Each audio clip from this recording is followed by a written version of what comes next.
Hello, this is J.N.S, and I just wanted to do um, a video on a topic that I've been talking about for a couple of months regarding just historical points about like bloodlines and um, more Sephardic bloodlines in particular. And we're going to get a little bit deeper into like what that all means. I just want to make sure my sound. So when I cover certain topics, like the technology gets all janky.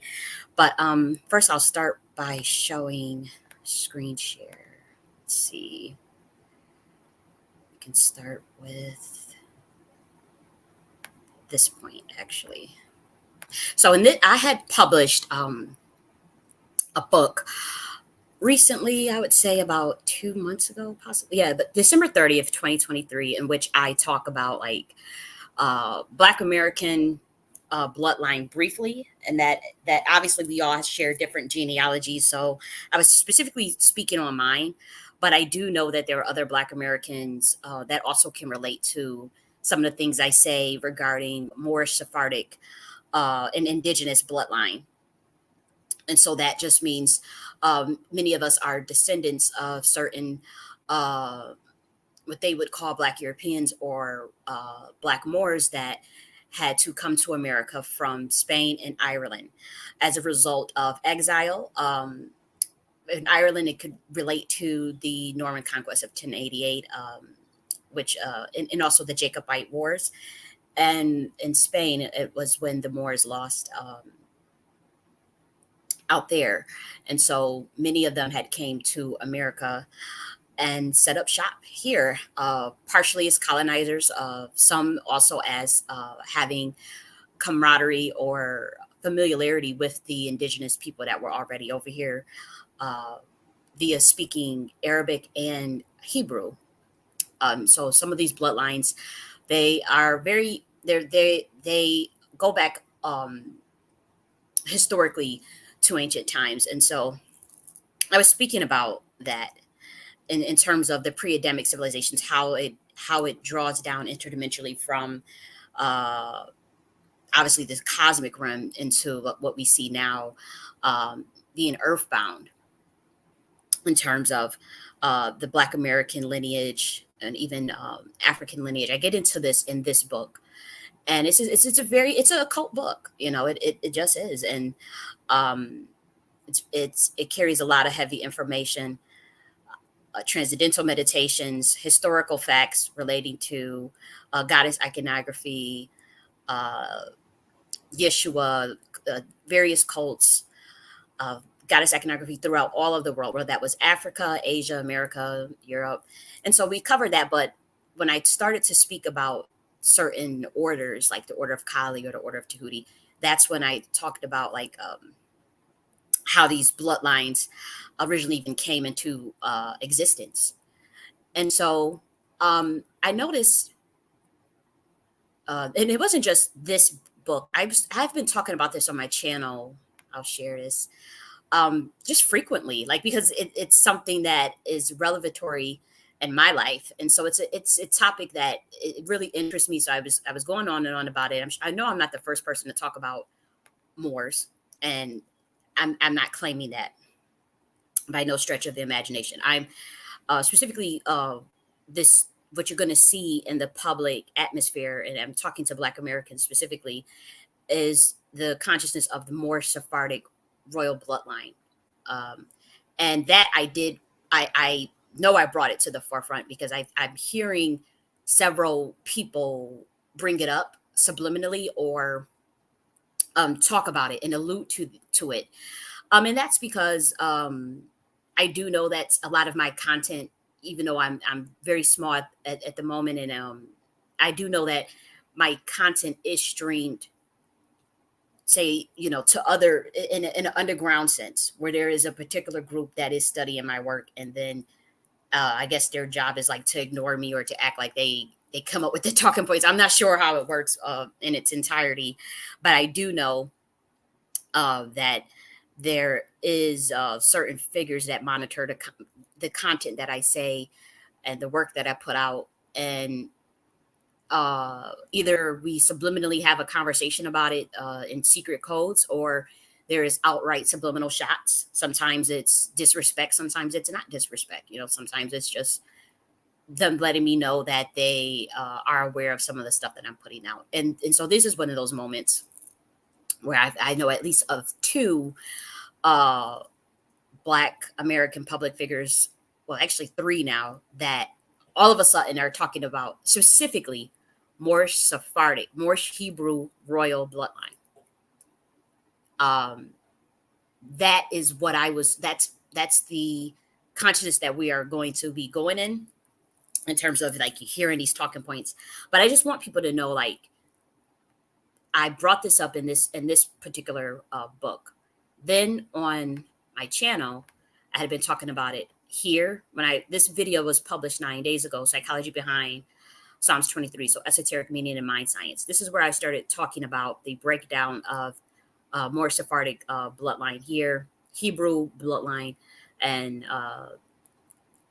how it relates to Black Americans and how it relates to humanity in general. And then here, 4 weeks ago, I'll share this. I was talking about the more Sephardic bloodline here. More so, I was focusing on like Yeshua and Freemasonry origins, and this was just a little, dialogue. I was like, I commented on Sarah Sutton's video, Sarah Sutton said he's video, and he kind of like dragged me in a comment. So I was just doing like a esoteric breakdown of where this stuff comes from. And so I mentioned it here nonetheless. And so this was at least 4 weeks ago, January 29th. And this was not like me upset at SETI or anything. This was very lighthearted. It was just, the titles are just not clickbait. What is it? Shock value more so, but there was nothing disrespect. There was really no clapback. It was just a high level conversation, if you ask me, of me breaking down some information about, once again, more Sephardic bloodlines, Freemasonry, Yeshua. And so I noticed, like, I'm just sharing like my thoughts and my expressions to the world in the way that I know how, which is usually through writing and expression, these videos that I do. And I just notice like people, either copying the talking points or giving their opinion on the talking points. And I'm like, well, what's up with that? So in this video,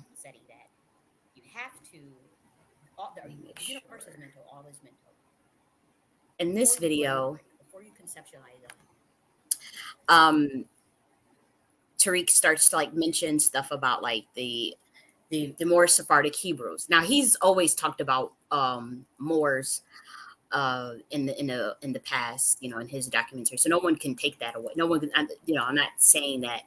I'm not coming at him about that.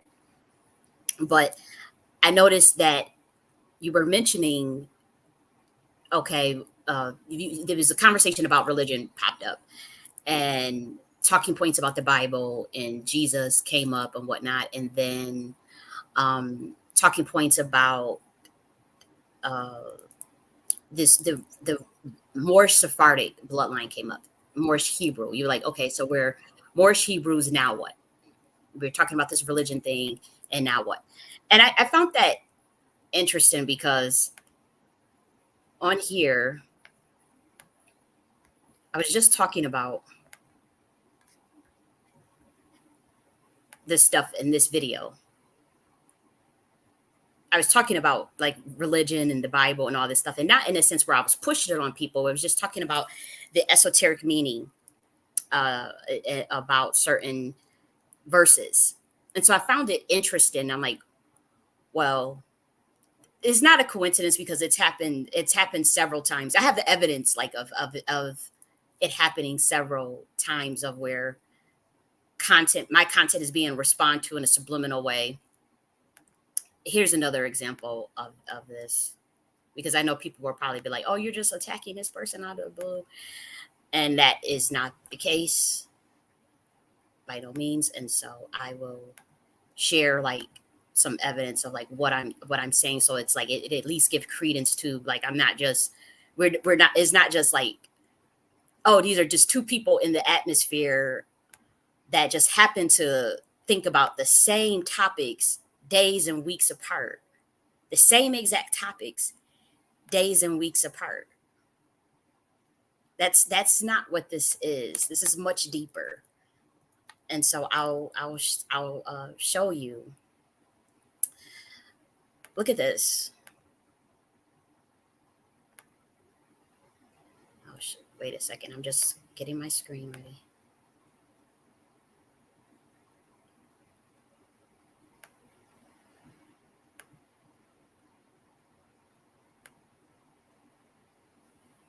Okay. So we got this one. I'm looking for my link.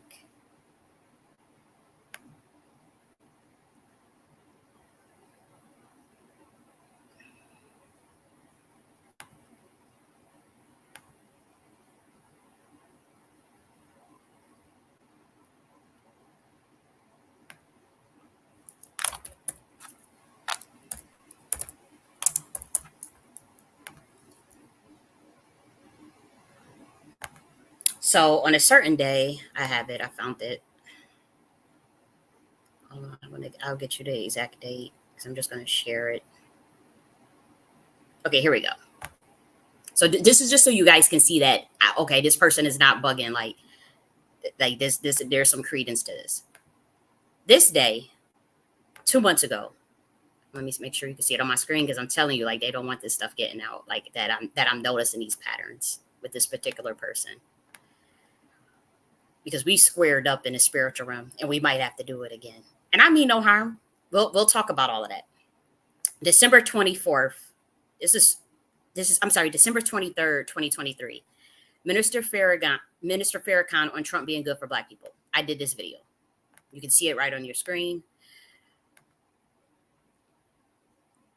And I talked about like obviously just some content. This content about Trump and Black Americans and Minister Farrakhan. And so you see that. Everybody can see that on their screen. Literally the next day,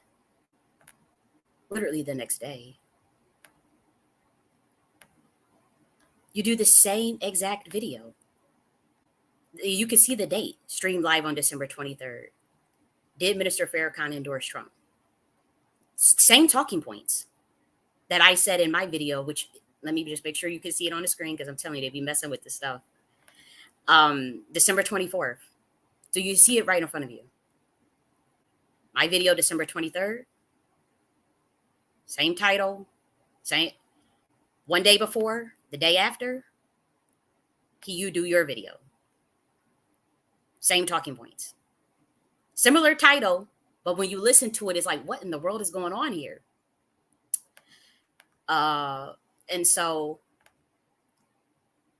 it's happened so many times it's not even funny. Like it's happened so it like and to the point where I'm like at first I thought I'm you know, you don't want to bring attention to it because I was thinking that whatever spat that we had in the past or whatever misunderstandings, whatever even vitriol, whatever, I in my mind I felt like it was something that we could get over or amicably, you know, come to a decision to just keep it, you know, to just keep it moving in terms of any of any past strife or in any past conflicts or even misunderstandings perhaps. But it didn't seem it didn't seem it doesn't seem to be that way. I also want to share just one more example of what I'm talking about so that you guys don't think, okay, this person just bugging. Let's go. In the meantime, I'll share this tab again while I'm just pulling up the content so you guys can see an example of what I'm talking about.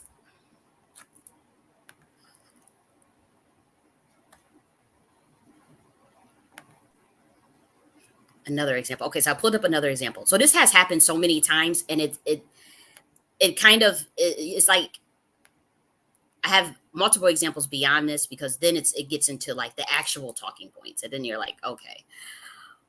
And I felt like I didn't say anything or I didn't speak up because I felt like this is something that that can be talked about. Like this is something that whatever issues we may have could be hashed out behind the scenes, or eventually within time they could be there. I just felt like that the respect could be there enough. But it doesn't seem, I see it getting worse and not getting better in terms of like the subliminal uh, digs or even theft of content is how I see it. I see it as like not even theft, but like copying, to be quite frank. So here's another example.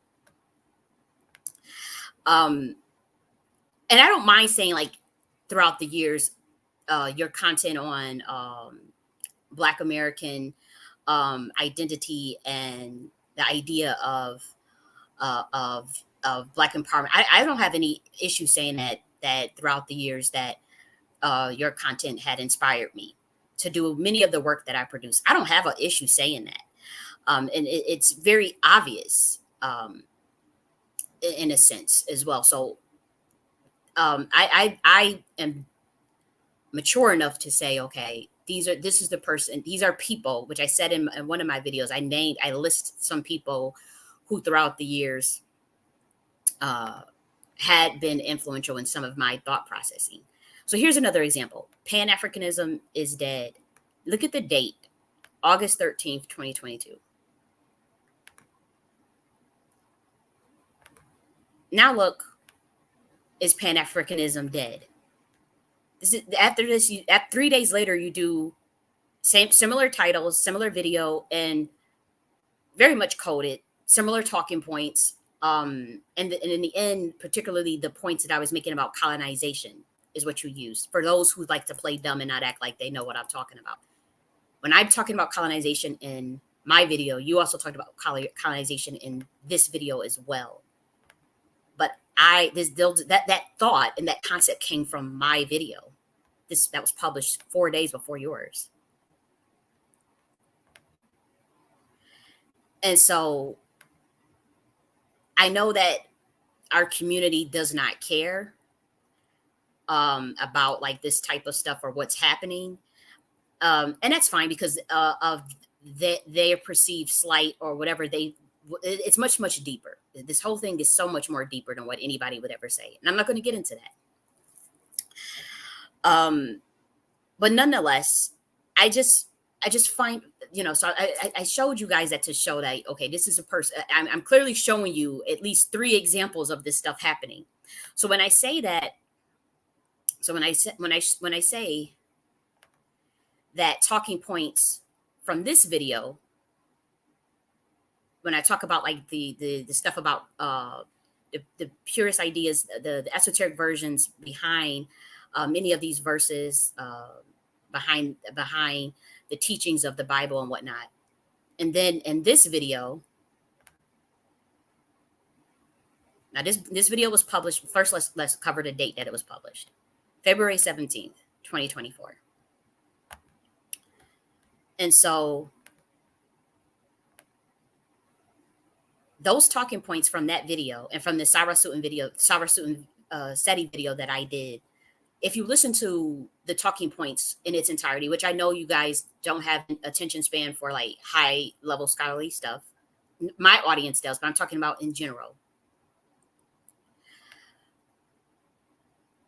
You see the date, February 24th. Those talking points, some of those talking points that I mentioned in my videos were mentioned in this video. And I know that them talking points came from my video. Specifically the talking points about Yeshua, Jesus, and the turn the other cheek stuff. I have been talking about that on my channel, that he never said that. There's evidence of that. I've done so many videos, but me talking about the verses of the hidden meanings of the verses of the Bible, all of a sudden, like, it's talked about in this video. and then also the references to the more Sephardic Hebrew bloodline. You specifically said um, about the religion and the empowerment aspect, that component. It is no secret that on my channel recently, I'll share, I'll go back to my channel. I'll go back here and I'll go to my live. There is no secret that I have been talking about various aspects of religion and spirituality on my channel, more so spirituality, but I have been talking about it, not in a sense to push it, just simply it's the space that I'm in. It's the space that I'm currently and in terms of my state of consciousness, it's my interest. And so I'm always going to talk about my interests. Like here, the difference between mysticism and religion 2 months ago. Actually, I didn't mean to click on that. And so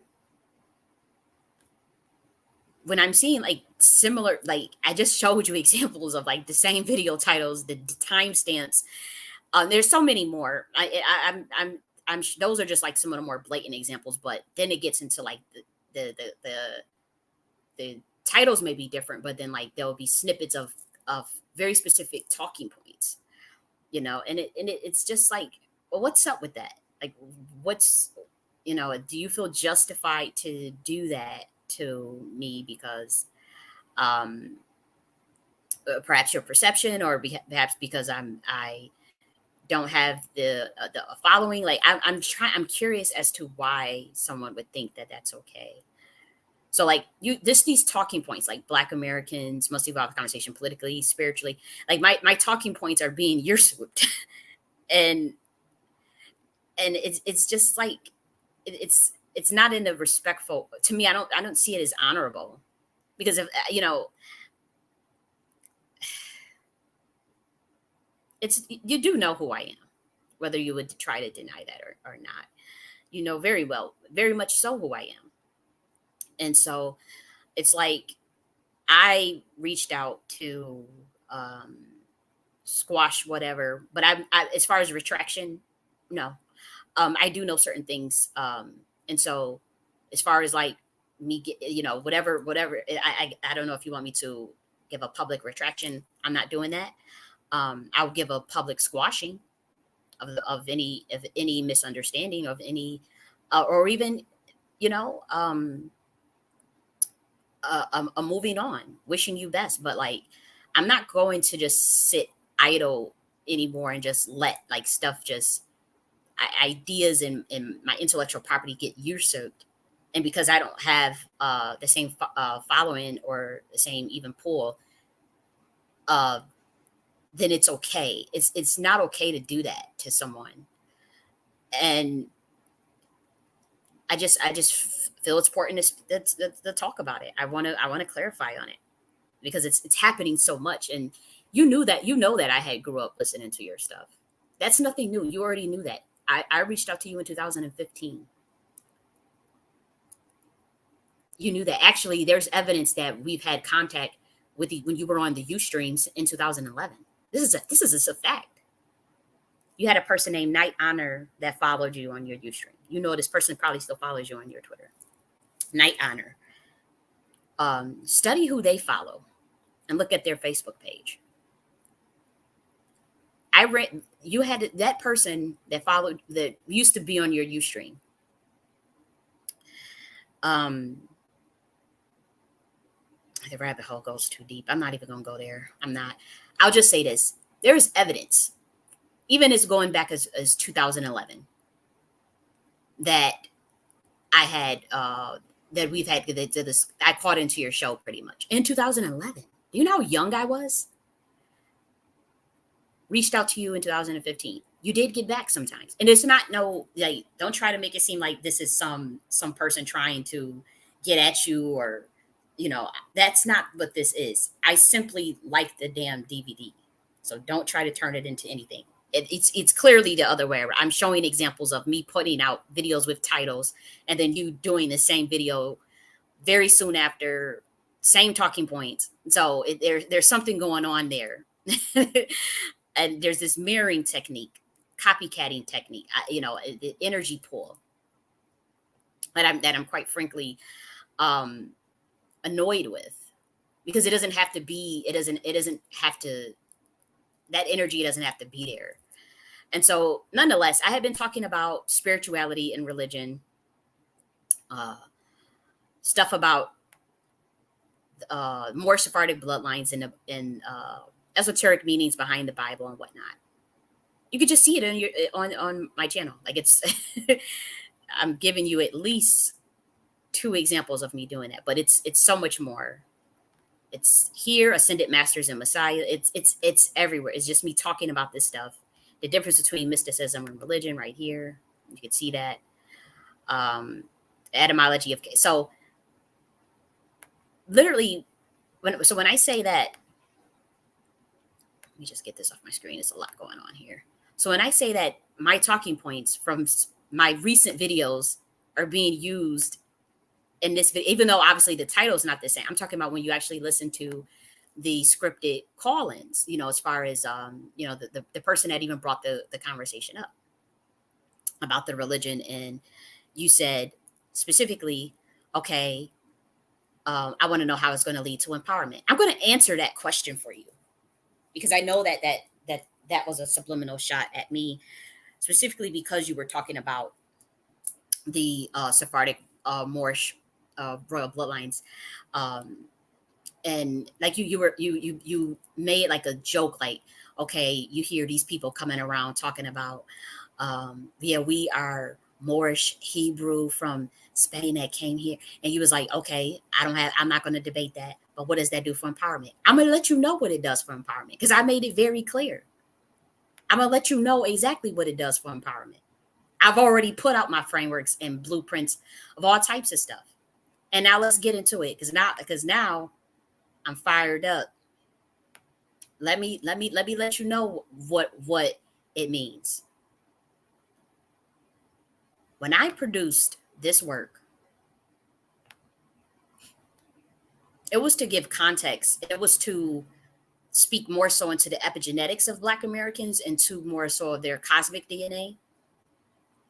But in terms of, okay, what does that means when I start talking about like the esoteric meanings out of the Bible, and what does it does for empowerment? Well, this is what it does.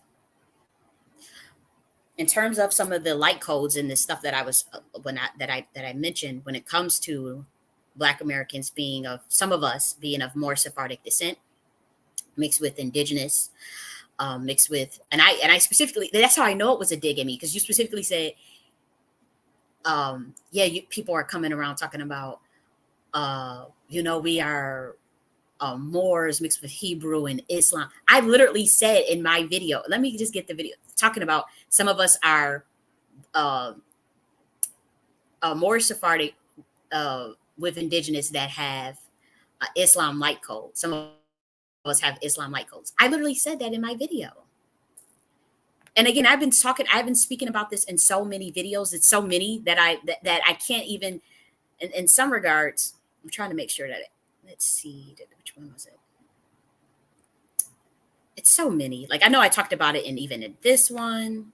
That's why I know, because I talked about it in this one. I talked about it here. I talked about it. Like, I just keep bringing it up. I talked about it here. Even in this video too, it's the one with Cameron. Where's the video with Cameron? Right here. So I know that was a dig at me. And you were like, well, people are, they're saying that we have, these bloodlines with these religions. What does that do for empowerment? What does that do for empowerment? I gave y'all that blueprint already. So let's take a look. Share this tab. Queen Mothership Enterprise Architecture. Because what's happening is You guys are looking at very specific aspects of my content and parsing out certain elements, and then trying to bring it to the public like it's your own original work. And you did that with, right now you're talking about this community policing. Uh, let's go here. Examples of systematic and child rearing. This is a book that I published in 2020. Literally in 2020, 4 years ago. And what do we have? None other than community policing. And this video right here, you're talking about communal policing. Like you were mentioning stuff about like how we need our own police and how da da da da. And you asked, what does knowing that we are Hebrew, Moorish, Sephardic, or whatever, the stuff that I'm talking about and that I'm writing books about, you asked, what does that do for empowerment? I gave you knuckleheads, the blueprint, 4 years ago. All of a sudden, you want to talk about communal policing. Example 2, gave it to you how it looks out. Now let's actually go through this. So it's 4 years later. You're mentioning, you clearly know who I am. What reasons should we, why report? Now, when I say why report, do you know that we would be setting up our own councils to report this to? I talked about this stuff. And this was for, this is a report from for a council, community members. We would sign up to implement such a system. However, if it's determined the offense is true, the community will be made aware of the crime.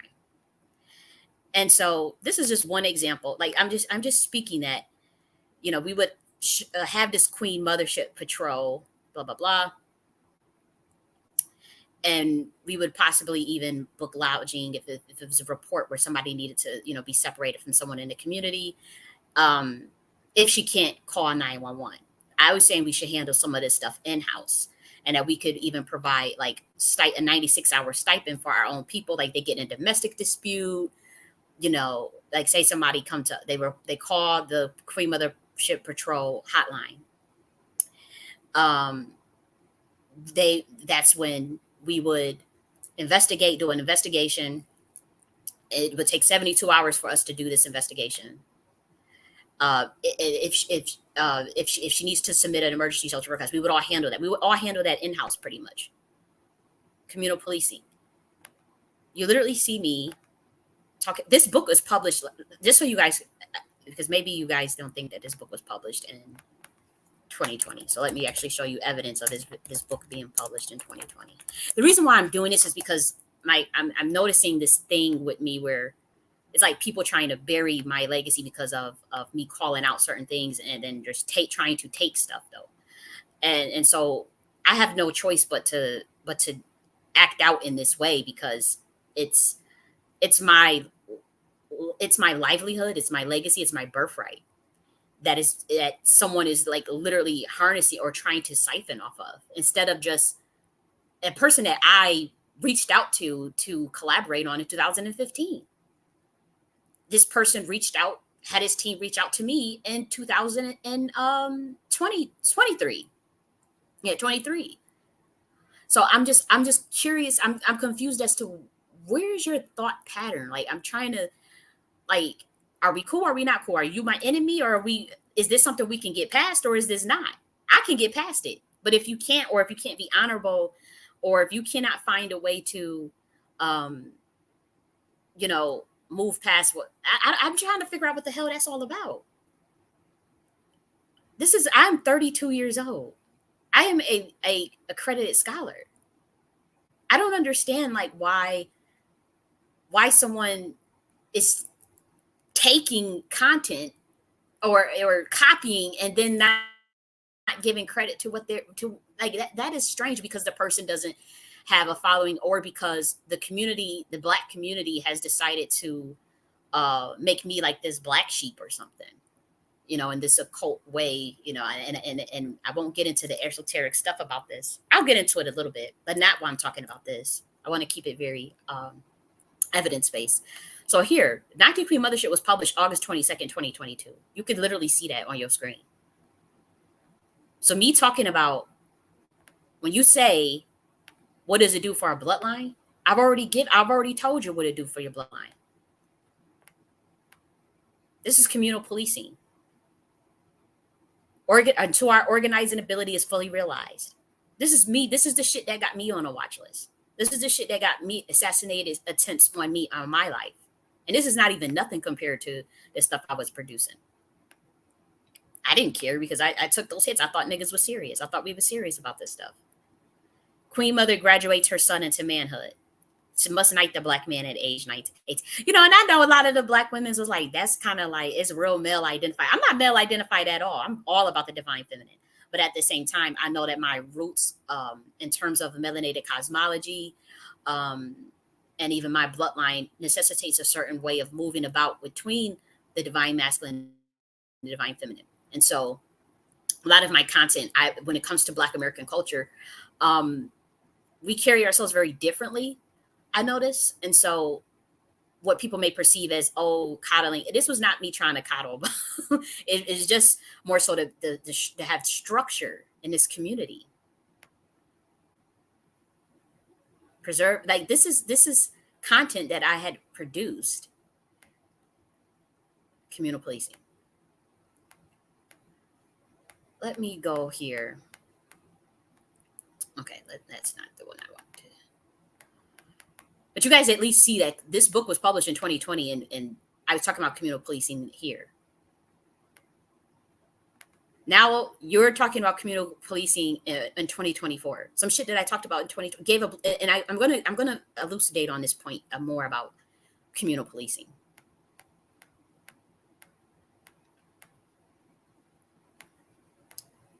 Trying to make sure that I break all this stuff down, because I'm telling you, it's happened so many times over the years, and I've just been quiet about it because I'm like, well, you know, perhaps at first, prior to me actually calling the first time I called you out, I just thought, you know, we would eventually cross paths in a sense, and so it was no point.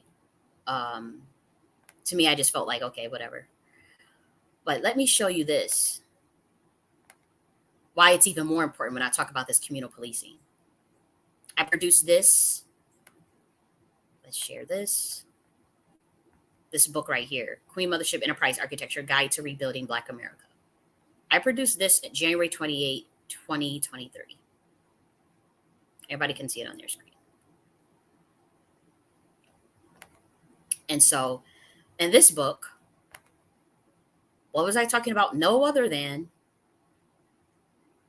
communal policing, intelligence, and preventing disruption from like spies, and how do we handle potential, like how would we handle these type of things? Not only that, so that's what the bloodline will get you. I gave the Black community high level, very high level frameworks that for whatever reason you guys are trying to parse through it. I don't know what this is about. I know what it's about, but I can't speak too much because these people have tried to come after me, and and they probably will try to again. But I gave you guys, look at this stuff: governance. What does the social fabric, economics, power, collaboration, procuring water, conventional construction of homes in the village, mapping assets of our Queen Mothership community. This is literally how to build a civilization from the ground up. Tiny home Queen Mothership model. Models for technology-based projects, agile adaptive systems. This is like I poured my heart and soul into this stuff. Do you know the stuff I had to deal with behind the scenes from putting this shit out? You niggas radicalize people and don't be serious. And then when they go out on a limb, you guys walk off scotch free. They get literally on watch lists, almost sacrificed, almost killed. And then you try to take their talking points. Hell no. And then ride off like I'm not letting that happen.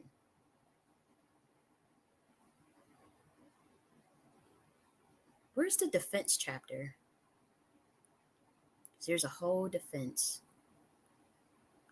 I know they ain't take the because that would be like, whoa, I know they didn't just remove a chapter out of my book. I think they social fabric.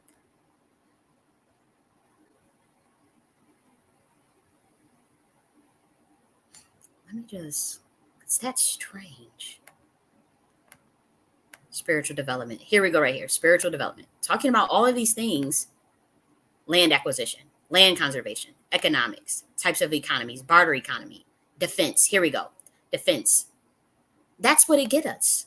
I gave you guys, I told you guys what to do. So don't ever try to make it seem like I'm trying to, like, okay, what does religion do for Black empowerment? Just because I'm talking about religion now, just because I'm talking about spirituality now, I gave you niggas the blueprints. Capoeira, jujitsu, karate, taekwondo, muay thai, aikido, bow and arrow, gun range, culture. I freely gave this stuff, and let me show you this. Not only did, okay, for those who try to say, oh, you just wanted to sell a book, you just wanted to sell the book, right? For you niggas that try to pull that, why did I read the whole book online for free? But chapter by chapter. Here we go. Queen Mothership Part 1. You see it right there. Definition agenda. What is the enterprise architecture? Queen Mothership Part 2. Admiral branch and councils. Queen Mothership Part 3. Social fabric and culture. Queen Mothership Part 4. Economics. Queen Mothership Part 5. Defense. Look at this, hour long. Queen Mothership Part 6. Gaining power via technology. An hour long. Queen Mothership Part 7. Sustainable village. An hour long. Queen Mothership. Fun activities for Black Americans and addressing the Black Illuminati. That's when shit started getting real. That's when the Black gatekeepers came after me. Queen Mothership Part 9, procuring water, village construction, and housing materials. Intelligence. Look at these stuff is an hour long, hours upon hours. So you can't say, oh, you was just trying to make money off of your book. New holidays and suggested readings. Me giving out holidays for Black Americans came out before you came out with your holidays. That actually, I started that in this book. Right here, I'll share it. Like, this stuff is getting creepy. It's like it's not something to take lightly. And if people, if you don't handle it, or if you don't, whatever, but it's like, at least people would know. I put holidays in December 6th of 2020 in this book, The Nakti Philosophy, in this book, literally, in 2020. And then you come out with your holiday years later. So you are like, this is not me just coming up with conjuring up some stuff. And I could show emails. I could really, like this is not me just like, what is your issue?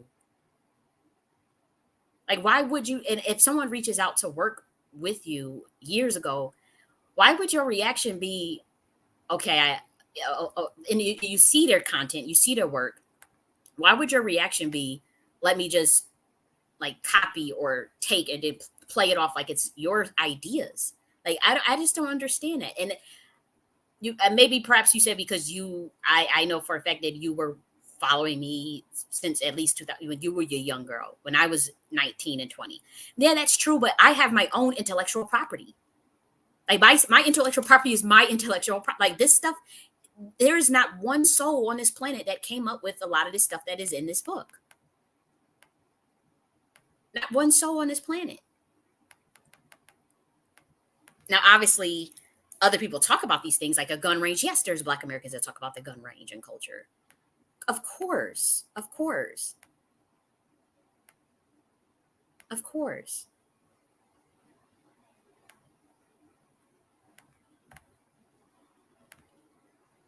But like the stuff I'm talking about, like this stuff with community trust fund, with their economics, how to set up a community trust fund, how it works, how it would, like these type of things of what, like the actual schematics of what it looks like for us to really start from, like the power and the Kardashev scale, fusion power. There is nobody talking about this stuff. Antimatter with Black Americans, renewable energy, like so I'm trying to understand, like I showed you guys timestamps of me doing the video and then the next day doing the video, or me talking about certain talking points and then you. So I'm like, that's a bit deeper. Like that's not like that seems a little like that doesn't seem like a matter of it to me. It doesn't feel that way. It feels like energy harvesting, if I'm being quite frank. because that's what, like, when you copy, or if you take someone's content and don't credit them, that's essentially what it is. I don't take people's stuff and then don't credit them. And I guess you feel justified because of this fact, like me publicly saying things. Um, it is what it is. It is what it is. So I'm not trying to make it seem like, oh, I come up with all these things and da da da. That's not the point. You guys clearly see me talk about communal policing in 2020, talking about holidays in 2020. Then this person is now all of a sudden it's happening. It's happened so much, and I haven't said anything because I felt like we had similar, like, we talk about, how do I say this? Again, I felt that our paths would cross one day, so I didn't feel like it was necessary or appropriate to speak about it, but I just started noticing, and it just started is just like getting like more and more creepier, and I'm like, okay, do I just keep letting this stuff happen, or do I speak out about it? Because I also felt that even with all of the hoopla, I still felt that that could be something that could be resolved amicably and in a respectful manner.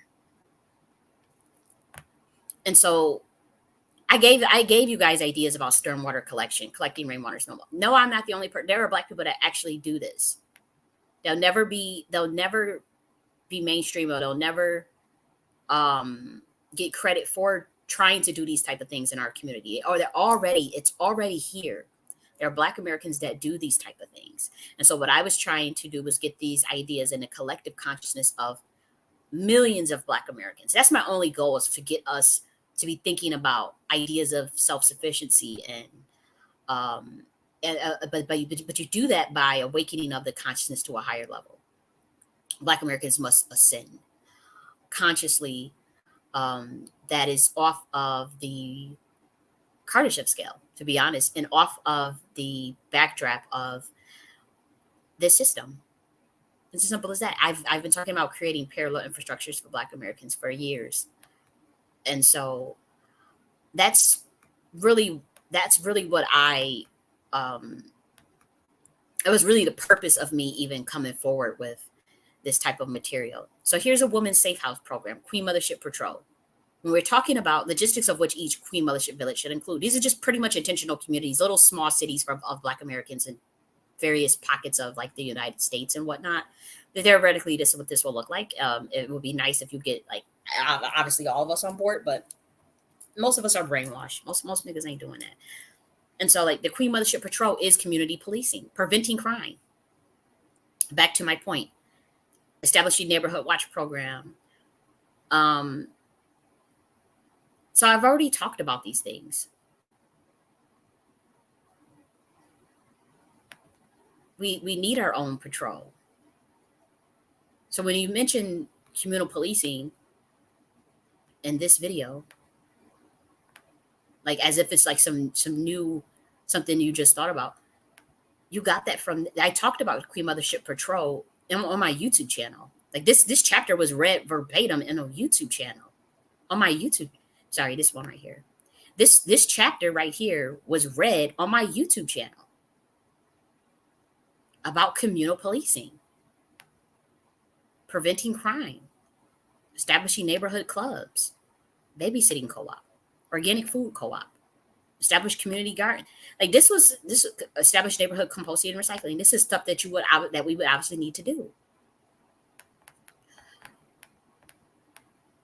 And so when you say, well, what does the Moorish, what is mentioned in that, and so what is saying that we Moorish Sephardic bloodline, royal bloodline, and Hebrew, and what does that mean for us? How does that lead to empowerment? I already gave y'all that. I'm the only person that's literally been talking about royal Moorish Sephardic Hebrew bloodline in a spiritual sense for the last couple of months, and put it in a whole book and published a book. Now all of a sudden, multiple black men are just randomly bringing that talking point up in this live, in these lives, in their lives rather. And by that I'm talking about their YouTube channels and whatnot. And so clearly, you guys have been talking about my content behind the scenes, or you guys clearly know about it. Clearly know about it. I was talking about it here. I already told you about that. I was talking about it here, showing you the whole book. And so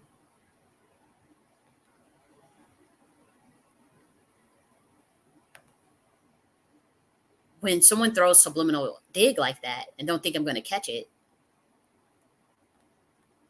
I'm like, okay, I have to respond. I have to respond because I've already gave you guys the frameworks to follow.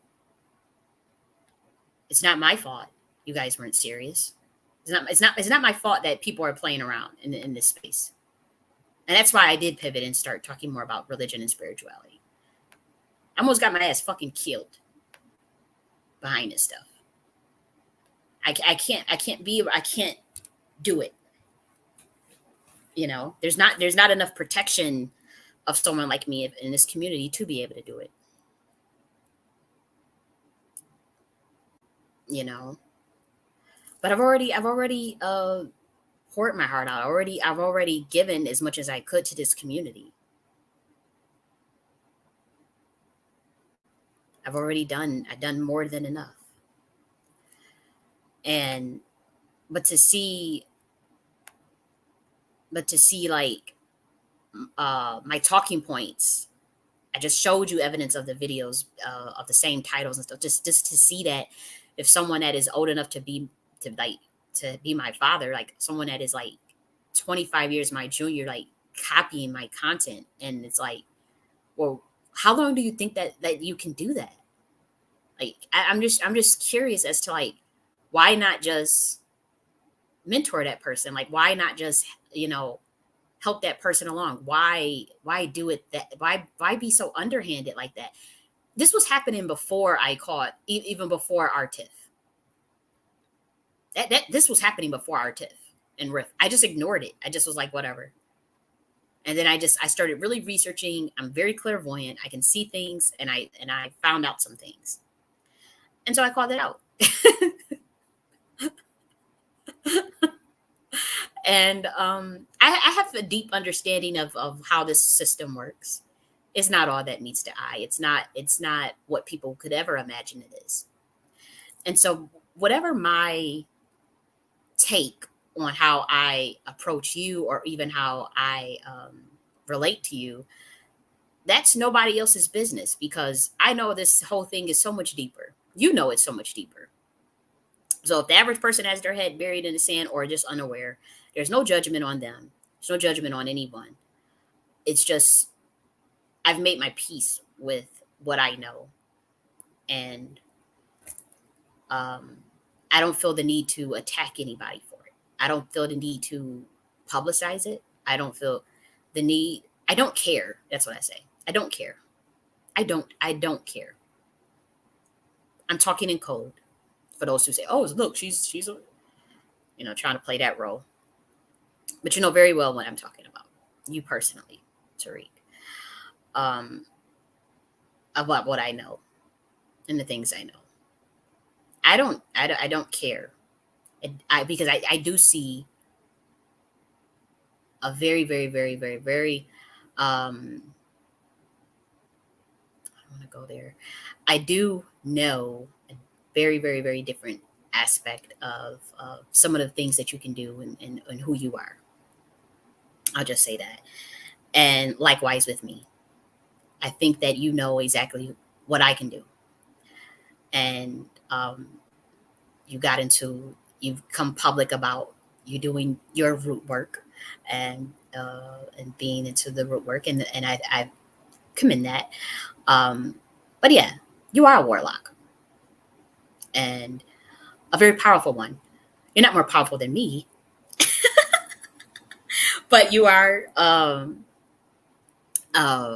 powerful spiritually. And I can't take that from you because we've had to square up in the spiritual realm. It is what it is. If people are not spiritually adept and I done lost them and they say, "Oh, that's not real. That stuff not true," that's on them. That's on them. I know it's real. I know the spiritual realm is real. I know the astral realm is real.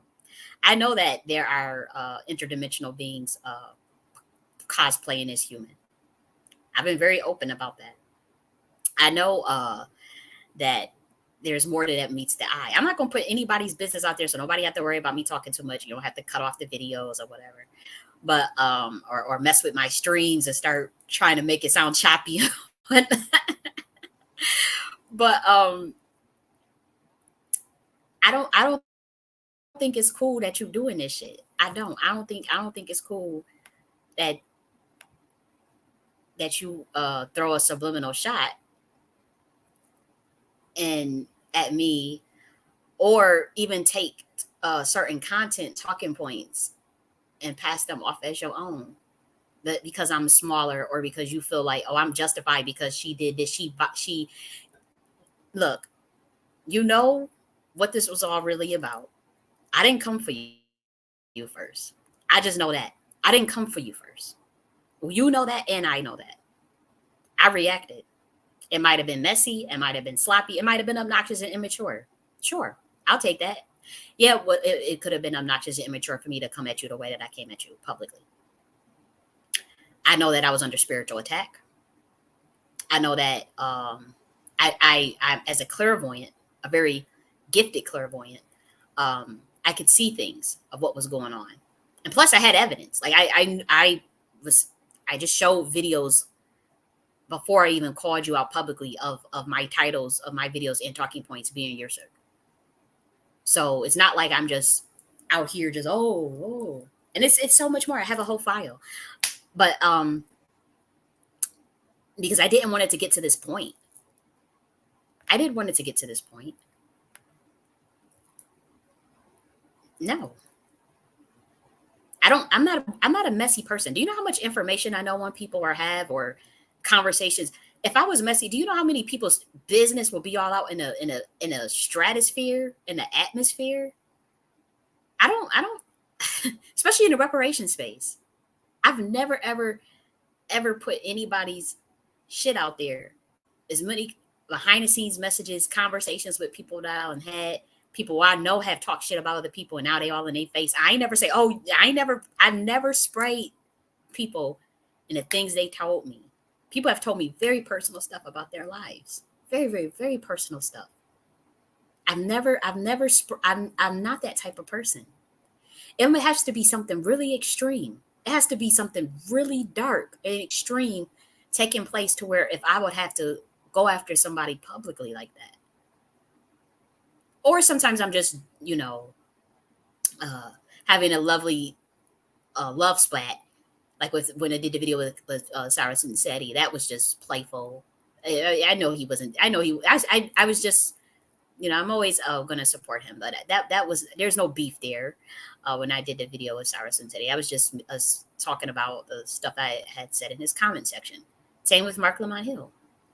That was just playful of me is getting my stuff off about my opinion about him and the Cameron situation with the Black American delineation stuff. That wasn't serious. There's definitely no beef there. But other than that, like it would have to be something really extreme. And me and you both know what that is. Now, do I say that had it not been for your spiritual gifts helping me in the spiritual realm during that moment in July of 2023, I had and that's the reason why I said, you know what, if I we can move past this, because that was some heavy stuff I was going through. It was very, very heavy, and I got through it. I mean, like we're talking about. I don't want even to get into that. I'm not going to speak about that stuff publicly because most humans are not going to, they're just, I don't know, they're not going to believe it, or they know, and then they're under oath. And so they have to keep quiet. Most of the people, there's a lot of Black Americans that know what I was saying was true. They know what I'm talking about is true. And they know exactly what happened to me. They know exactly what happened to me.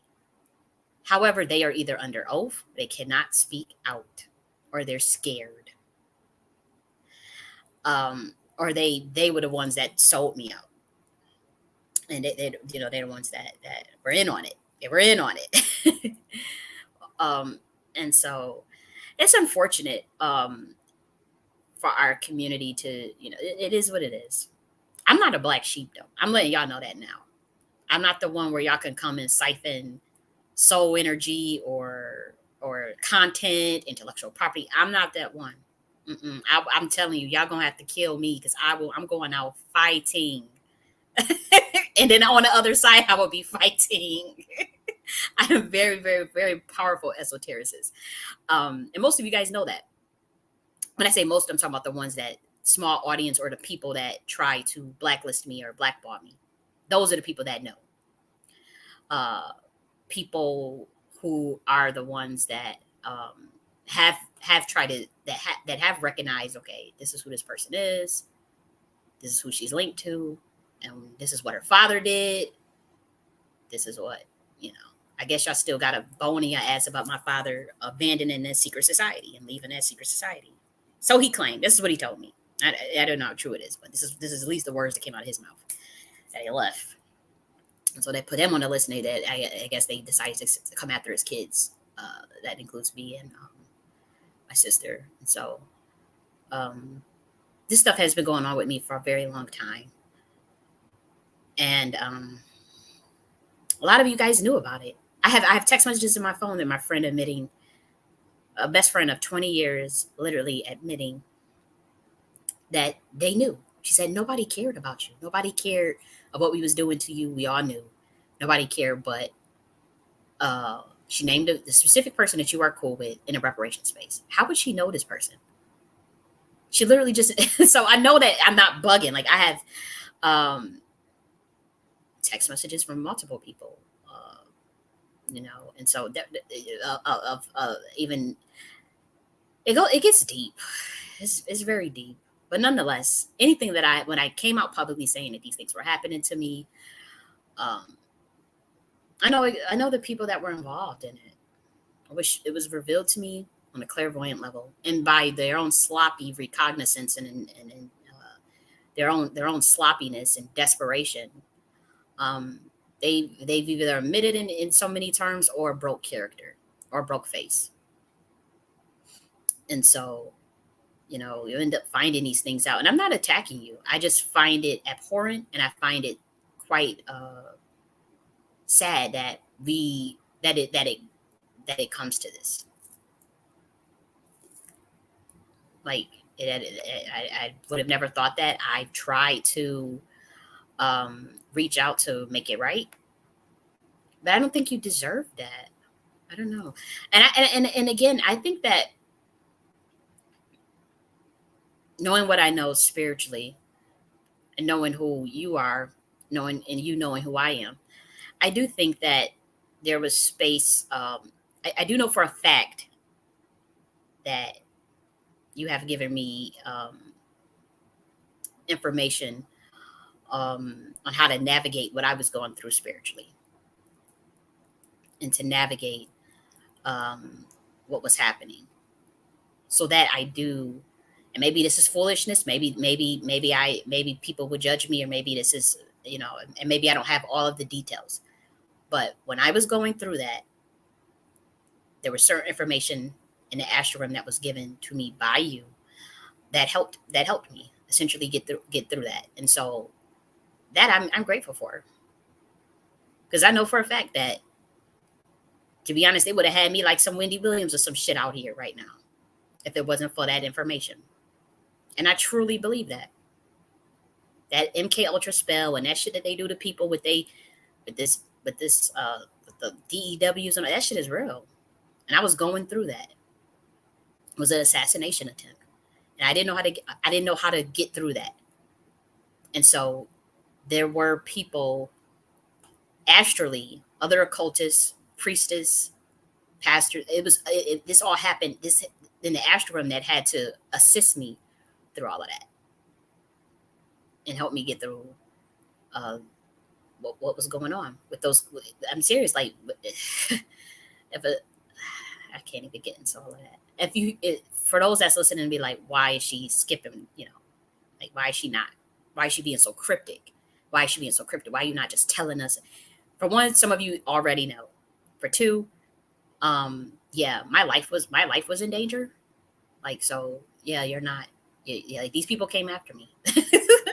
um, and so you're not gonna get all of the details. And then three, um, if you was to know the totality of everything, you wouldn't believe it anyways.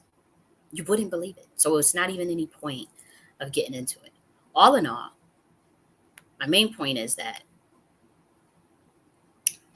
you threw this subliminal dig, and you're not the first person to do it. Actually, excuse me.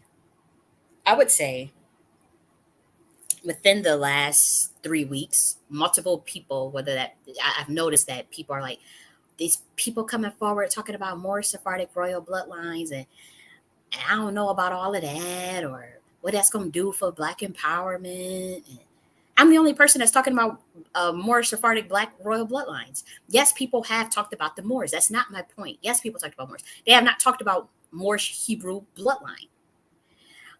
In terms of juxtaposing what that means for Black Americans today, of how this stuff popped off, of how we even got into our situation as a lineage that has been deemed to be the sacrifice, American sacrifice for the entire system to lay upon their foundation and bridge upon to siphon and harvest our energy. I have been talking about that. I've put it in books. I've talked about it, and so recently, like I wasn't always talking about this stuff. I was talking about more so Black American reparations and stuff and Black American building, but I started to talk more about spiritual content around 6 months ago, right here. I've always talked about spiritual content because even here you could see me. To be honest, this I have always talked, like you could see me talking about gamma waves and um, Kali, like the divine feminine, Kali, the law of gender. So it's always been there. This is a year ago. It's not like I just decoding numerology. This video is from literally. This is an old video that was published in 2017. Like, really, and so it's not. It's always been a part of me. It's just I decided to pivot and talk, and it started to talk more about like the history, like the Queen Mothership, and then Black Americans, and then reparations. But every now and then I would dabble, and then have to talk about spiritual topics. Alchemy Reservoir of Black Americans. This is what I'm talking about, the spirit of the collective subconscious of Black Americans. This was a year ago. And so the 12 dimensions of consciousness a year. So it's not like this video was published in 2017. It's just a re-upload. It's a year ago, but it's a re-upload because I had to re-upload my old content from the old channel onto this channel. And so this originally was published on a different channel in 2017, as well as the numerology video. This was also published in 2017 on another channel though. And you can tell it's old. You can look at it and tell it's old. Tarot Satsang EFT tapping. Hello, we are going to discuss numerology and decode. And then even one of the comments. Yeah. And so, I see like this systematic takedown. I made this videos because I'm seeing like this systematic harvesting or this systematic like shadow band, and it's happening by my own people. But then it's something very sinister. It's been happening for a long time, even before I called anybody out. where I think like our black gatekeepers or like even like possibly controlled opposition, I think that they saw me as like a huge threat to the entire infrastructure of this of what they have in terms of someone just coming out talking about topics that are deemed like extremely threatening to the entire system. And by that, we're talking about like coming up with how our own subcommittees, our own governance, how to run our own structures, literally branches, Korean Mothership Council, like this stuff. I think I didn't know the council, having our own council for our children, having our own admiral members, like this is us completely creating a parallel infrastructure for our entire community. And I think that there are people that are even amongst us that don't want that, and they're like, how do we bury this person, or how do we take the energy or take credit for some of her ideas and then keep her at the bottom? Like, I'm not sure what all of this is about. I know I'm not just going to let it happen though. I know that. I know I'm not just going to sit idle and just no. Mm-mm, mm-mm. And so um I've already given you guys powerful information, this community powerful information, so that they can actually not only so they can create their own IPUs, so that they can literally shift.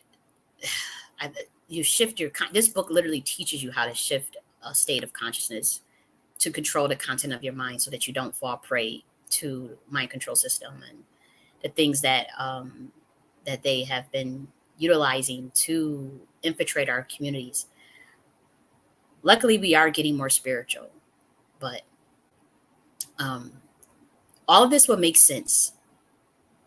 My whole entire body of work will make sense if you understand one thing, two things.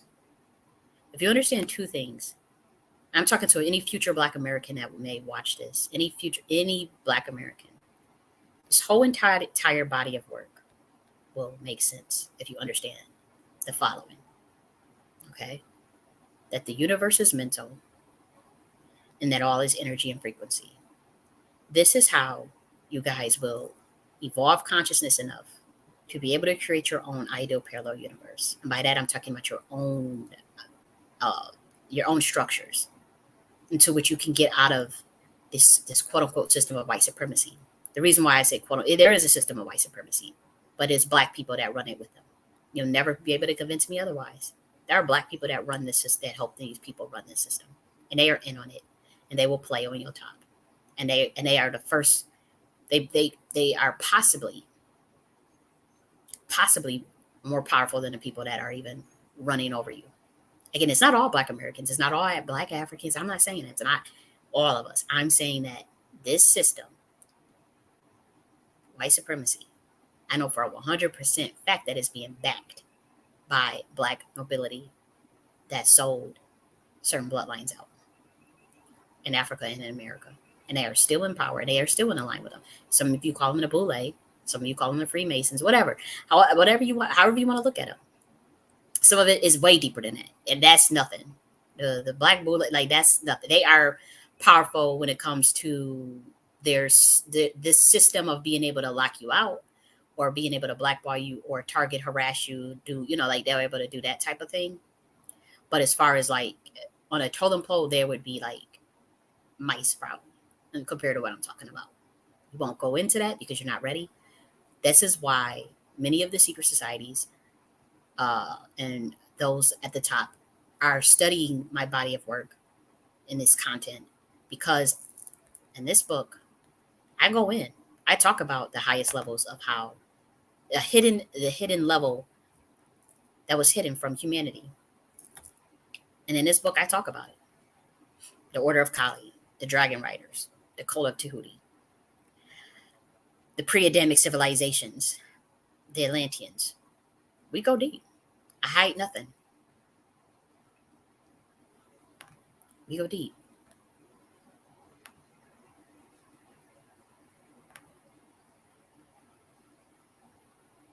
I thought they had a look inside. They don't even want you to look inside. They usually have like a look inside. You guys know what I'm talking about. They have a look inside. Where's the look inside? This book so they are looking to study some of the things in here because it contains transcendental meditation, quantum entanglement sessions with the primordial mother, the great mother herself. And so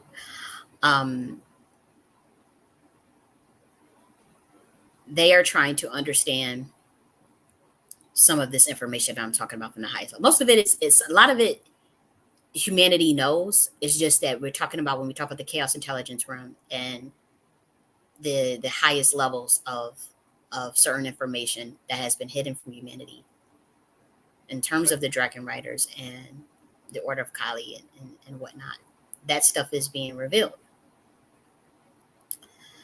And that relates to how the system is ran today because we're seeing this change of guard. We're seeing this change of this whole system being ushered out. People say 3D to 5D paradigm split. Yeah, it's this paradigm split for sure. But also it's much deeper. And then we talk about going from the age of Pisces to the age of Aquarius, to the age of dogmatism, to the age of enlightenment, to the age of going from the age of the divine masculine to divine, well, the patriarchy rather, to the divine feminine. All of that's relevant. All of that's relevant, but you have to get there. You have to give context to how all this comes into play. And so this book gives that. That's the age that we are in now. That is what I have been sent here to literally try to catch up Black Americans on. They're very behind because they don't know the power of their mind and the power of their souls, the power of who they are. And all it takes is shifting consciousness to propel you and quantum leap you into a new reality. Don't need all of this. I'm not going to go there. Tariq, all I'm saying is like, what are we going to do? Are you going to continue to act like you don't know who I am and then but copy like whole ass titles of videos and whatnot and talking points? Are you even interested in just squashing whatever it is, letting it go? You don't ever have to mention me. I never have to mention you again. You never even have to act like each other exist if that's where you're at with it. But I'm not going to just sit idle and I know that we have subliminal conversations. You know, like when I say subliminal, I'm talking about like responding to certain content subliminally. That's been going on for a while. That's been going on for months. And perhaps that's why you're like, okay, it's okay to perhaps, you know, take content or like throw subliminal digs. Like perhaps that's why you're doing it. I'm not sure. But with me, I don't think it's necessary to take that passive aggressive route. I know I've been passive aggressive in the past. Sure, I have. I personally just want peace. To be honest, like I don't have any interest in dragging you or going after you. But I'm not. I am going to call this out. I'm going to document it well, and if it happens again, you know, I have to because this is my birthright. It's like it's my legacy, and I'm seeing people. It's happened so many times in this reparation space, in the Black conscious space of people siphoning my work or my intellectual property or just copying. And it's okay. Like I don't care if people are doing that if they give credit to where they're to the person that they're doing it from to. I find it very dishonored. Like I don't have an issue saying, you know, that I'm 32 years. I'm very young, and so obviously, I would be remiss to not say that either, through the years, there are multiple people in the, whether it be the Black conscious community, whether that be in the reparation space, whether that be in the Black power space in general, or even in spiritual space, that have influenced me, that have inspired me. I did a video. I did this video right here. I'll show. Where's it? Let me go here.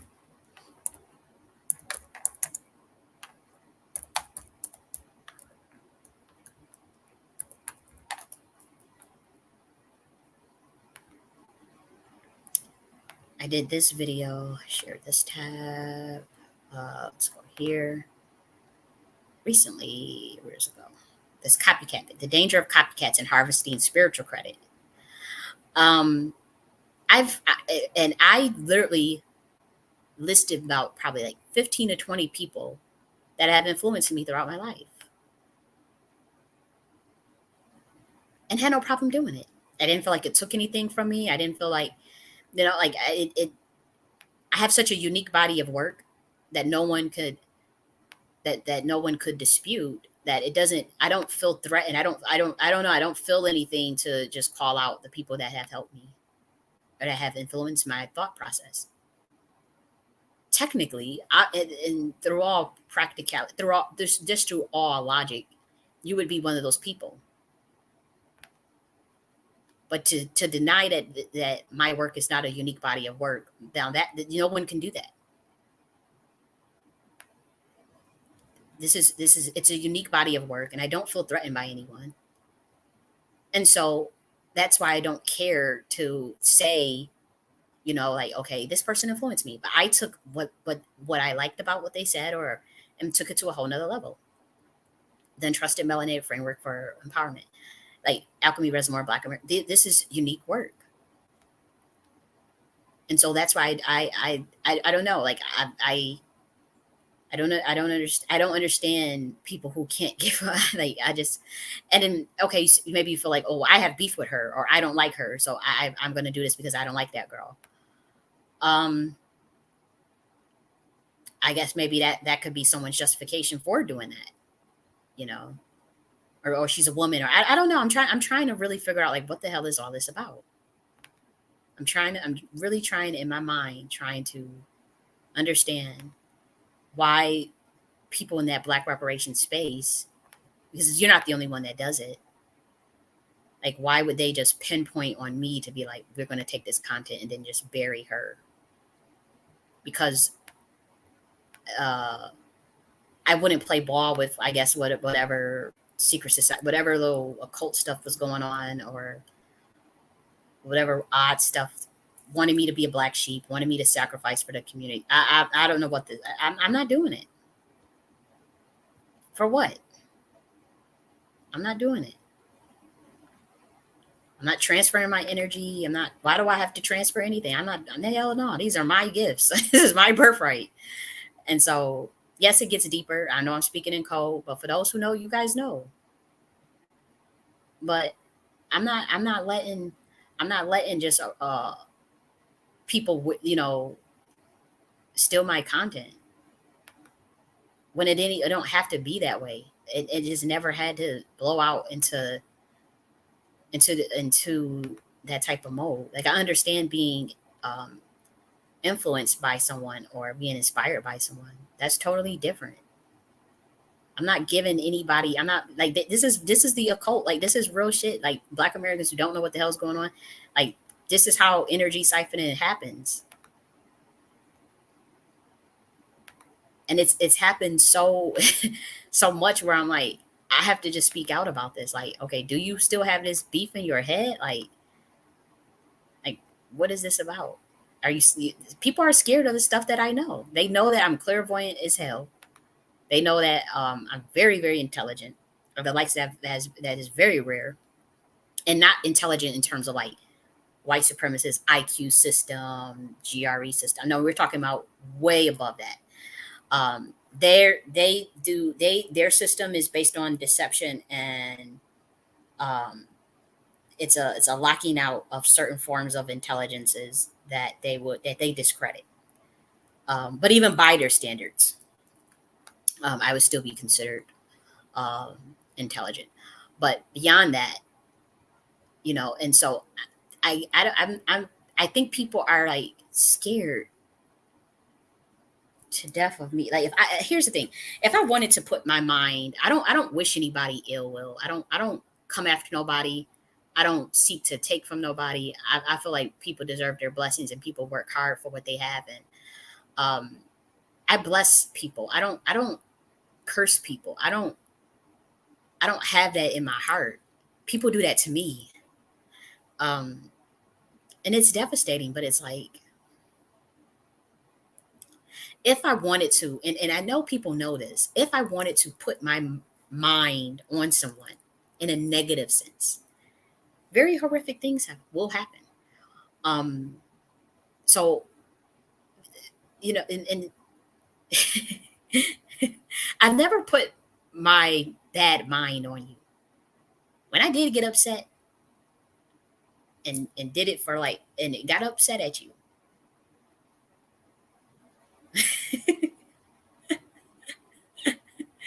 um, I think you felt it all of a sudden, like shit just starts happening, and then I'm like, I don't, whatever.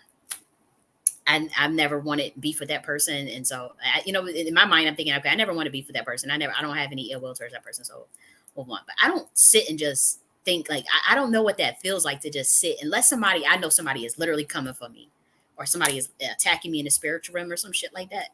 That's when I'll go into defense mode. But I can't relate to just sitting and looking at and seeing someone else's greatness or someone else's gifts and just like let me put my bad mind on them. I can't relate to that shit. I find that in my heart of hearts, I find that so abhorrent. And I know for a fact that that's what people are doing to other people in this space. Um, in the Black American community, and just in general, they do this in all assets of in politics. Obviously, they do it in entertainment, but this is what this is about, and like people are literally. I can't relate to what that feels like. Let me just I'll see someone's greatness, or I'll see someone's gifts, and let me just sit and focus on them and give them bad mind, or try to take or copy or try to take what they have and snipe it off of them. I can't relate to no shit like that. I find that I'm looking at that, I'm like, I don't understand that.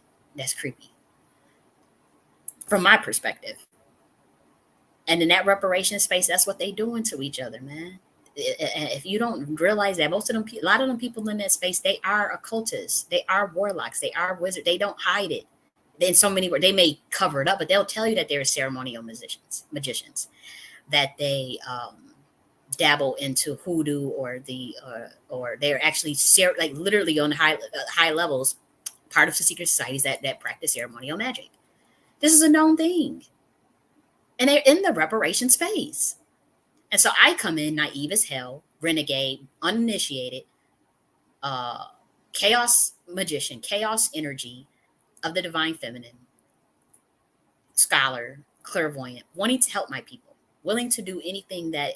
What do we need now? Granted, I have anxiety and stuff, so I was like, well, I'll produce whatever intellectual work or whatever scholarship, research, whatever, anything that has to do with like research and um, framework, molding of collective consciousness, social engineering. I'm good with that. Even uh, military psychological operations for our people that could help our people. As far as those type of frameworks, I'm good with that stuff. And so I know that in my heart of hearts, I meant so well for Black Americans. I still mean very well, you know, that I want to see people thrive. I want to see Black Americans thrive. I want to see humanity thrive. Like, I know that in my heart of hearts, this is what I came into that space, seeing that from my own experience as a Black American throughout all generations, biological and adopted. It hurt my heart to see what had been done to my family, to me, and to my community. And it's like, it made me just, and I've been this way since I was 19. I started out doing the conscious community stuff, Black community, conscious community stuff. Started with obviously that's when I was introduced to a lot of that work was through um, your documentary. So I'm not going to act like that wasn't the case. Being introduced to at 19 years old, Phil Valentine, Francis Cress Welsing, Umar Johnson, who else? Sarah Sutanseti, Brother Polite, and I'm just saying, like, regardless if you agree with these people or not, or if some of people fell off, like Brother Polite went off the rails or whatever, but nonetheless, Deborah Blair, we all know, we know these people. Um, who else? I'm trying to think. Professor James Small, like that's who I was introduced to, and then with me being the researcher that I am, I looked at things, I saw what these people, I studied their work, and then it was like it takes you into a whole nother rabbit hole.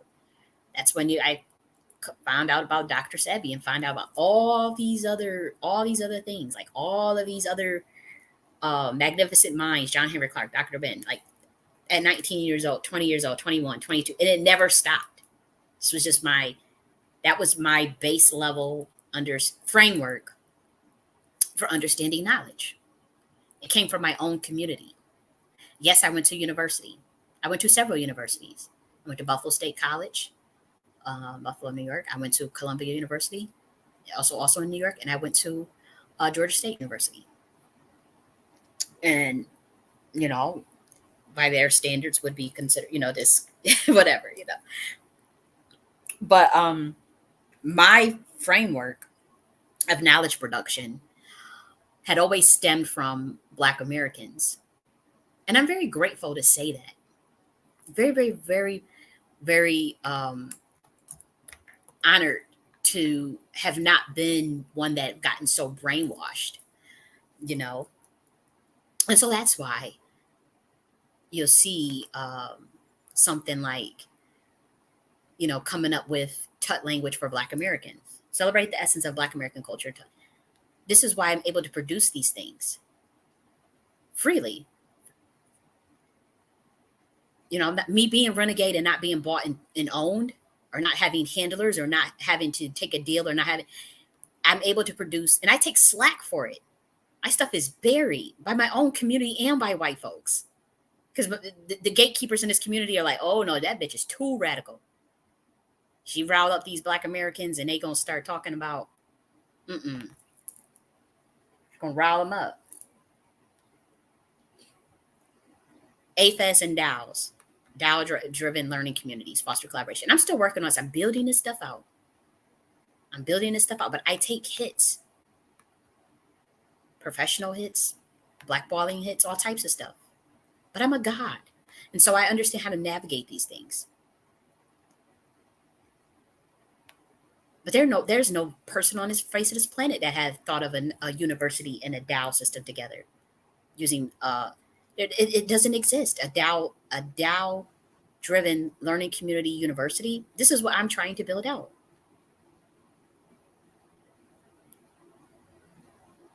Black American Research and Cultural Policy Center. Why didn't my people help me? It's like they all just, you know what I mean? So they would rather copy content or act like it, and then just bury the person that they got it from. I'm not telling y'all niggas, I'm not no motherfucking sacrifice for you niggas. I'm not the one. You guys know what I can do. We have squared up in the spiritual realm. We have squared up. And that nigga know what I did with that live, with the electromagnetic grid, the electromagnetic frequency field, with just my fingers and a mind. And he know. And I know what he did. Because, you come after I'm literally like chilling and I'm feeling this, and I ain't gonna get too deep into that.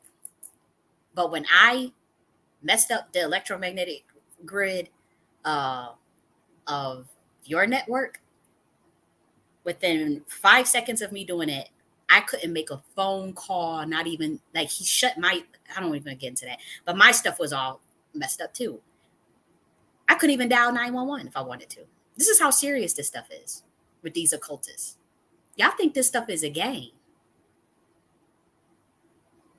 But we have to, look, I don't want to square up in the spiritual realm with people. I'm too focused on my own divinity. I'm trying to focus on my enlightenment, my enrichment. my soul ascension. I don't got time to worry about niggas. I don't worry about other motherfuckers. I worry about myself. You know what I mean? Like I focus on me. It's other people that be looking to see what subliminal shots, copying content, all types of shit off of my shit, off of my shit. But I mind my business. I really in my own world. I swear to you, in my own fucking world.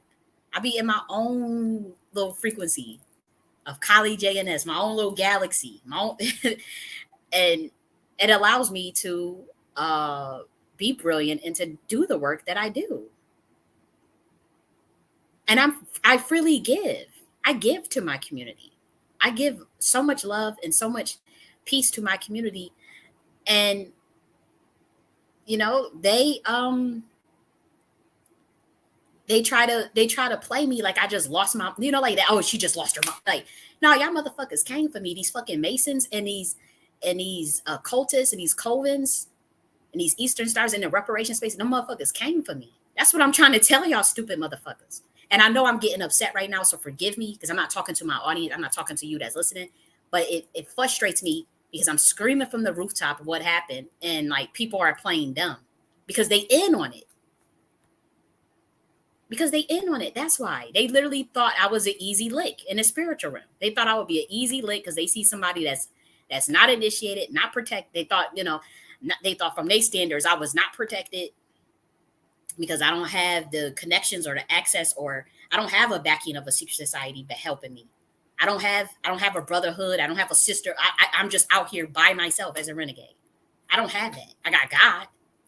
I got the Queen Mothers. I got the primordial mother. I got the Godhead. I got the God of the Godhead on my side. And that's how I'll be slapping y'all motherfuckers up in the spiritual realm. And everybody knows that they'll be quiet. Ain't nobody gonna test it because it's real. And that's apparently all I need. So I'm good. But that means in the physical realm, if I don't get you know, my due, or people don't give me my flowers, or people, they'll take and steal content, or they'll blackball, like Maya said, you, like, I don't know, there was this video, let me actually get it. The beautiful Maya, she said this some years ago, and it really I don't think I'll be able to play it because of copyright strike, but Maya, let me see, the industry, when she talked about what will happen, you know, with these entities and the industry with being contractually obligated to them, and what it means if you don't play ball. Maya talks about the industry. How do you spell it? Let me get it.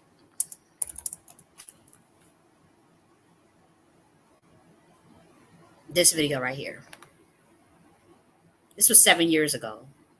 If y'all watch this and she tell you what happens away, obviously not, I'm not talking about in the context of sexual harassment. I was not sexually harassed or anything like that. I don't want people to, but when she's talking about let me see, it was 10, it was, it's a pretty detailed, she's talking about being mistreated in the industry, being empowered, being guarded within your career, being blackballed, that type of thing. But she talks about being blackballed because she had to deal with this, being blackballed. Did you ever feel like you were blackballed? But this is a very, very, very powerful interview when she talked about. I mean, it's so powerful. It's beyond, like, it helped me a lot in my life, dealing with what I'm dealing with. Like, if had I not watched this interview, you know, I wouldn't be. 7 years ago, I watched this shit, and I had to go back and watch it, right? But had I not had this not been in my subconscious mind or my prime conscious mind, however you want to look at it, I would have been lost in the sauce of how to handle what the hell was going on with me and what these people was doing. It would have really took a lot, you know. So, but if y'all could watch that, and she talks about, like, this shit is real.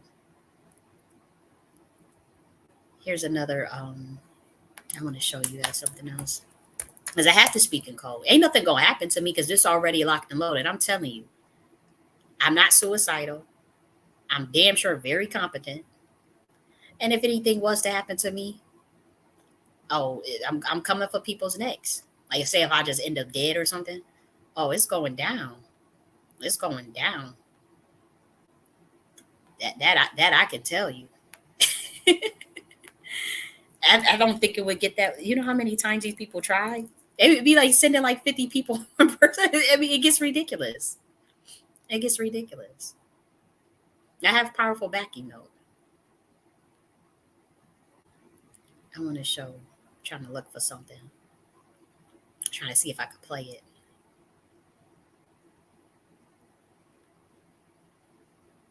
I could find it. Hold on. I'm speaking in code, but if you could put this stuff together and people say, "Oh, be quiet," like when that first time it happened, it was Black Americans. Oh, they're trying to threaten me, like, "Oh, be quiet if you know what's good for you and let it go, let it go." But I'm like, y'all motherfuckers came for me. I was minding my business. All I have done was pour my heart out for this community. All I have done was want to see my people thrive. All I have done was produce scholarship and just mind my damn business. Like, I wasn't focused on you niggas. And by that, I'm talking about the people that came after me. And so, me calling stuff out just because I got tired of people's occult rituals and siphoning energy and all this stuff, it is what it is. Like, and then when somebody throw the white flag and you still fucking with them, like that's crazy.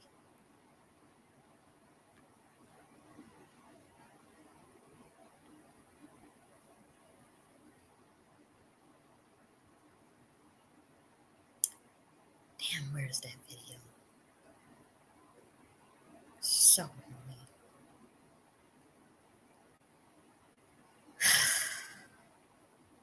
I thought I had bookmarked it.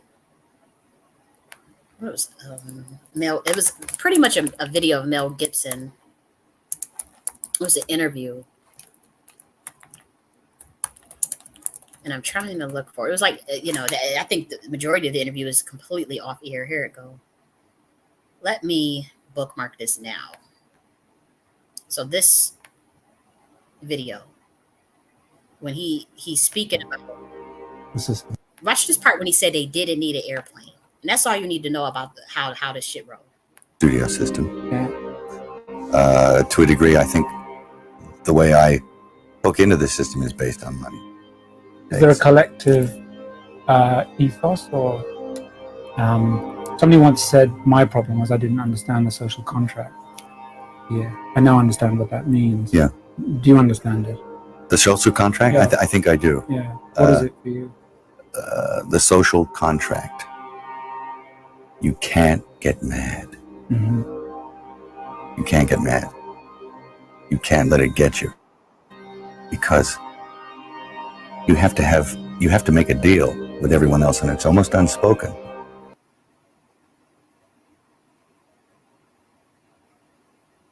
That you are going to be fucked over at some point by people who you may have done something nice for. Mm. And it may happen that by circumstance, or even very purposefully, that you fuck someone over. But that shouldn't get in the way of you being able to sit down and have fun with them. Am I on the right track? You can't build a resentment about it. Mm. You have to still try and love those people. Yeah. Because that's the way they're thinking. Because it ain't personal. No, it's not personal. They don't really mean to hurt you. No. Not really. I don't quite understand. Well, I mean, there's a lot of motivations for why it happens. Yes, many. I mean, money will make you do stuff as well, won't it? I mean, yes. One, them, us, yes. You know. Yeah, well, whoever. If there's many millions riding on a decision, it's hard to be philosophical. Yes. Yeah, very, very hard. Very hard to be, you have to choose what level of integrity you're coming in at. And okay. And I've often felt it. I've sat there and I have felt the knife slipped firmly in between my shoulder blades and tried to have it shoved through the other side through my heart. I mean, this is a bizarre place. And it doesn't take very long. And I'm sure you've experienced this if you've stayed here for any length of time. You come in, you're fresh from the outside. You're off the boat, from the farm, still got shit on your shoes. You're in here. People are charmed by that you've still got shit on your shoes. they're charmed by the fresh approach you bring to it, and that's a real thing. But they're also stroking the shit out of you, you know, licking you all over. And that's kind of good for you too. It's great. But it doesn't take very long before you realize, or before it gets to you. It's cascading on you all the time. You can't get away from certain attitudes, from certain modes of behavior that this town and the industry dictate. And no matter how strong you are, when you come in off the farm with those convictions and a certain line of attack, no matter how strong you are going to be affected by this place. His whole opinion about women on film, from beginning to end, is very brief. He says, women on film, either naked or dead. Both is better. Okay, I really don't want to get into that part. I want to get to the part where we talk about, like, very specific people. Maybe not to that extreme. There are people, well-meaning people, and you'll know within 15 minutes if this is a person you want to work with. Yeah. Christopher Walken, the first time I ever did a casting session in America. Yeah. Terrified. Me too. I fucking hell. I came to meet the guy. They said, oh, he's flying in from God knows where. Yeah, but he didn't need a plane, right? Yeah. It's like, he didn't need a plane. Terrified. Me too. I fucking hell. I came to meet the guy. They said, oh, he's flying in from God knows where. Yeah, but he didn't need flying in from God knows where, but he didn't need a plane. Need a plane, right? Yeah, it's like he didn't need a plane. He came in, he was doing all the kind of Scorsese stuff. And I said, have you had a chance to read the script? He looked at me and he said, I really hope, because I know a lot of you niggas is under oath, and you guys can't, you gotta play dumb and act like I don't know what he's talking about. Oh, he's just, I want to play that one more time. You need to understand that this is an interdimensional plane. Please understand what the hell it is. I hope you can read between the lines about what he meant by this. 15 minutes. if this is a person you want to work with. Yeah. Christopher Walken, the first time I ever did a casting session in America. Yeah. Terrified me. Me too. I fucking hell. I came to meet the guy. They said, oh, he's flying in from God knows where. Flying in from God knows where. Yeah, but he didn't need a plane, right? Yeah. But he didn't need a plane, right? Does that not sound like an interdimensional being, perhaps? How do you fly in from somewhere to meet someone but don't need a plane? Read between the lines. Why do you think this? Come on, read between the lines. If you think that that's the only person that can do that shit, you are out of your ever-loving mind. Or matter of fact, I won't say that. You are just unaware. I don't know what else to say. But I have, I know for a fact that what they're speaking in code and over people's heads for those who can't catch it. But once you experience what these two people are talking about for yourself, it hits you like a ton of bricks. It's like, he came in, he was doing all the kind of Scorsese stuff. And I said, have you had a chance to read the script? He looked at me and said, would you like You're not just talking in no damn. I went, yes. Joking said, around. But that's fucking great, because if you don't get De Niro, fuck you, I'm out of here. And we stood up and walked out. And everyone said, well, that I think was quite a good meeting. No, he came to see me on a rooftop in New York. I said, hey, can I talk to you? And he said, sure. He Watch this. Watch this. floated in. He floated in. No, he came to see me on a rooftop in New York. I said, hey, can I talk to you? And he said, sure. He floated in. Sideways. He floated in sideways. What the hell? Come on now. I hope y'all can wake up and see what the hell this. Through a crowd of people. He was wearing black. And it was like one of those old vampire movies where they don't walk, but they glide. And he was a dancer, so he has he's very, graceful. Yeah. And he moved sideways and he just sat down in a chair next to me. And it kind of frightened me. And he's a very smart guy. And we started talking, and I didn't, say much of anything about reading the script, nothing. I just started talking about the Middle Ages. And he began to talk tortures. And we swapped tortures because I'd read this book on torture. Okay, that's kind of irrelevant to what I'm saying. I'm just trying to get you guys to see like the whole world is a stage, and this idea of when I say to understand my body of work and to understand it on a high level where you can actually implement it, you have to understand that this universe is mental. So he's telling you, bring it back a little more back to what's the reason I'm playing this. Because when I said in that space that there are occultists and that there are esotericists that have infiltrated that space, they come from secret societies or whatever, and they be looking to harvest souls or whatever they be looking to do, or whatever the orders they have to follow. I'm telling you that is in that space, and I'm telling you that some of that I've experienced, they have came after me pretty much. And so he's literally saying, "Oh, he glided it." Like he's dead ass serious about that. Y'all do know that stuff is real. If you don't, then I don't know what to tell you. If you don't, I really don't understand. It's 2024. Like you cannot possibly be that behind. So either y'all playing dumb, or you playing dumb, or you actually are dumb. So which one is it? Black Americans, which one is it? Or are you scared? Because y'all clearly know this shit is real. Like Mel Gibson, and people don't agree with him, whatever he said, whatever he do, but they just having this cavalier conversation about the industry, and he talks about, oh, I met him, but he didn't eat a plane, right? Oh, I met him on the rooftop, and he glided in, he floated in. He talking about come on now. You think people can't do that? When they think they talk about the yogis levitating and even the stuff that Yeshua was doing y'all think that shit not real? You don't think people still do that to this day? You are out of your ever-loving mind if you think that stuff is not being done right over your head.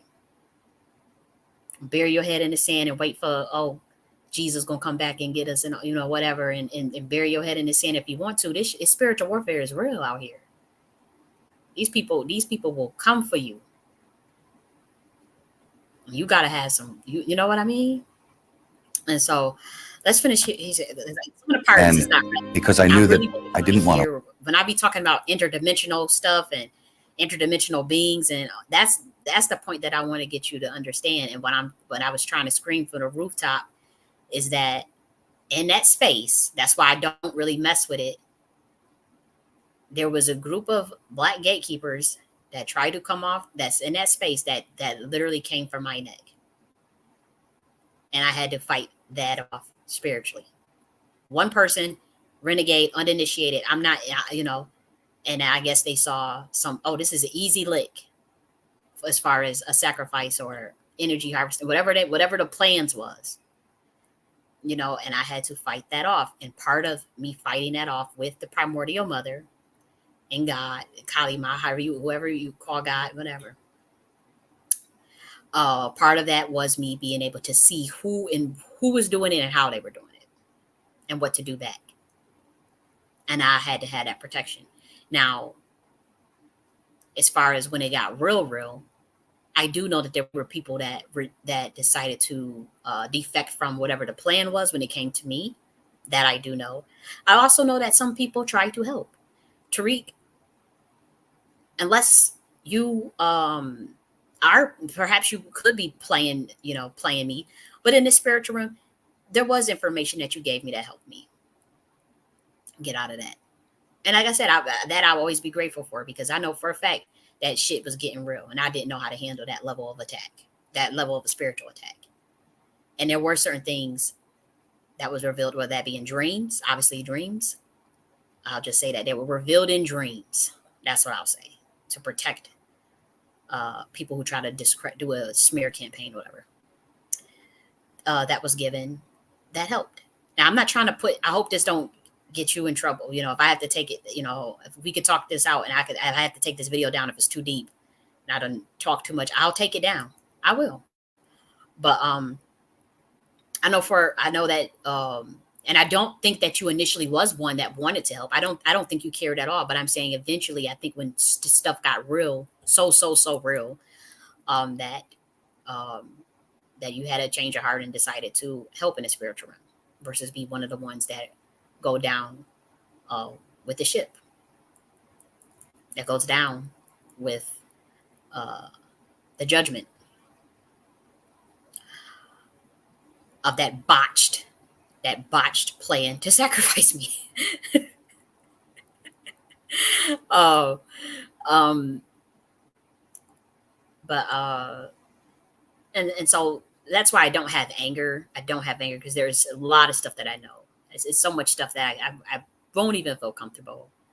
I think I will wait until like everybody is dead. If I don't go first, I'll wait till everybody is dead, and then I will tell the totality of these stories and the totality of what I know, and how it helped and what and how the astral realm looked like, and the role people played in the astral realm when it came to helping me deal with what I dealt with, and I have to do that for protection purposes of myself as well as of them, because I think some of that stuff I don't know how it works. Again, I'm uninitiated. I'm not a ceremonial magician. I'm just a person that is a spiritual being, and I know I have very high spiritual rank on the other side, that I descended into human flesh as an avatar, as an ascended master already. That I know. Um, and had to learn more lessons and still learning more lessons. Of course, still learning more shit. I don't know it all. I don't purport to know it all. I ain't trying to know it all. Um, I know when I came here, I've had considerable things to learn, and things that I had to do, and so that I embrace. However, I was cloaked, very much so cloaked, as far as my identity and who I really am. Even my bloodline, there are people at the highest levels that always knew, which is why the government took such an uncanny interest in my childhood. I don't hide that I was in a foster care system, and I told you guys about my foster care experience and whatnot. But throughout my whole life, like there was always like this hidden hand. um, but yeah, and so there was some that knew, that wanted to keep tabs on me for sinister reasons, and for others for protection reasons. There was other people that wanted to keep tabs so that they can protect, for me to, because it's real. Like this idea of chosen ones, and this idea of certain bloodlines being hunted like rabbits. That's real. Um, and so, and this government is in on it. And so there was elements of that in terms of me being cloaked, being very cloaked about my identity and who I am. Obviously, people know my name and birthday; they can look that up. But I'm talking about the spiritual cloaking, and a lot of it is still spiritually cloaked. I've uh, given out many codes. I've given out many things about myself. If you study the science of the I'll break it down one day, but if you study even just my birthday in life path alone, and the numerology in my first name, and you break down just the very essence of a female egg, the uh, I'll actually bring up a picture of that. So I don't know if I'm going to show this, but just showing there's some codes as far as like, okay, who is really this person? Because there are people that have messaged me behind the scenes and like, oh, you must be the Illuminati, you must be, or not even behind the scenes. I think it's like publicly on here, on Twitter. But like, if you study like the essence of a female pernunculus, in the zona pellucida, this is a female egg, the 22 chromosome in one sex. I'm born on January 22nd, 122, right? As far as me ushering this age of the divine feminine, all of this is a high level crafted science. This is obviously the role that my dad played in all of this, the one that walked away from the secret society. Then you have the union of male and female perniculi. This is like actual science. I'll break this down, but I don't want to like brag about myself or anything. But then like you talk about after you talk about like the female A is 22 chromosome, one sex.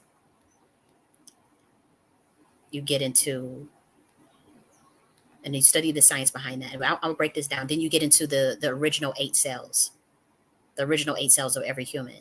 My life path is number 8. Then you get into the squaring of the circle. I don't even want to get into this. I feel like it's giving too much. It's not giving too much information because again, I know the highest levels of people who study this stuff, they already studied it and they know, wow, that is who that person is. This person that's claiming to be these octaves of these other entities. This shit is real. And so I won't break that down here. I'll break it down in another video. But it's all in front of you. It's all in front of you. Everything is in front of you. And I guess like these certain people, maybe they felt like, okay, we have to stop that energy from coming in this planet, this age of the divine feminine, Christ consciousness, the age of enlightenment, the golden age for Black Americans, the golden age for America, peace on earth, heaven on earth, this idea of heaven on earth consciousness, 5D consciousness, 6D, 7D consciousness. All of that stuff is, like, it's like they're fighting against us, those of us of the chosen ones, those of us that have been born to raise the frequency of this planet, those of us that have literally just been placed in different bloodlines, whether that be an African bloodline, it could be a Black American bloodline, Spanish, it don't matter. There are certain ones of us that carry certain light codes that were born to usher in a new paradigm onto this planet Earth, and successfully, a lot of them have been tracked and killed very early on. They have been tracked, killed, driven to a mental institution, or driven to suicide. This is how it goes. This is what they've been doing for the last 2,000 years. If you haven't woken up to what's been going on since the shift of very powerful information, very, very, very powerful information that was stolen and misinterpreted, or purposely misinterpreted for control over the human, so that certain archons could siphon the energy of humans. This is how they survive. So obviously this satanic, this perverted system that you see today. And so certain bloodlines have been tracked and monitored for aeons. And usually when they know that certain people are coming in, they kill them. Or they set them up, drugs, alcohol, commit suicide, go into this is what they do. There's nothing new. A lot of these bloodlines are in the Black American culture, but they're also everywhere globally. But I would say a lot of them, the powerful ones that was ushering in the whole paradigm, a whole new paradigm for America, they're obviously in a Black American ethnicity. And so the scuttlebutt, or the paradox rather, is that they know exactly who a couple of us, they are aware that we're here. And I'm one of those people. And the plan was, for if it, obviously they try to kill you when they realize that none of that's working. They can't do that. It's not worth it to do it. Their rituals don't work. Their cult rituals don't work. Their black magic doesn't work. Their nothing is working. Then you get their own people in on it. That doesn't work. The spells break. They come into awareness of who they are. And then so now when it comes to me, I'm one of those people. Nothing has worked as far as getting me out of the pain. So many rituals, so many attempted assassinations, so many things, and nothing is working. Nothing will work. Well, why is that? it's because of the light codes of who I am. I tried to explain that in books, but I think it flies over my people's heads, and that's fine because I don't want them to know everything because they wouldn't believe it anyways. So it doesn't even matter. I'm not here to try to convince these, my community that, oh, I am this and I am that. I don't care about that at this point, because what's done is done. It's too late for them to try to counteract anything that we have already ushered in. Also, it's just prophecy. It's just prophecy playing out. It doesn't matter. Now the prophecies doesn't look like people thought it was going to be textbook King James prophecy, that type of, with the book of Revelation. They thought it was going to play out. And that's just, those prophecies are true. It's just that the way that the intricacies and the details of how it plays out, that is hidden. That is hidden. And so, it's still hidden. But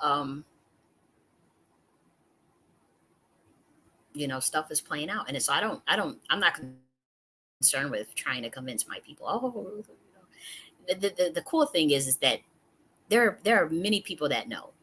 There's black men's, they come in the astral realm, no lie. I'm talking about dreams, rather.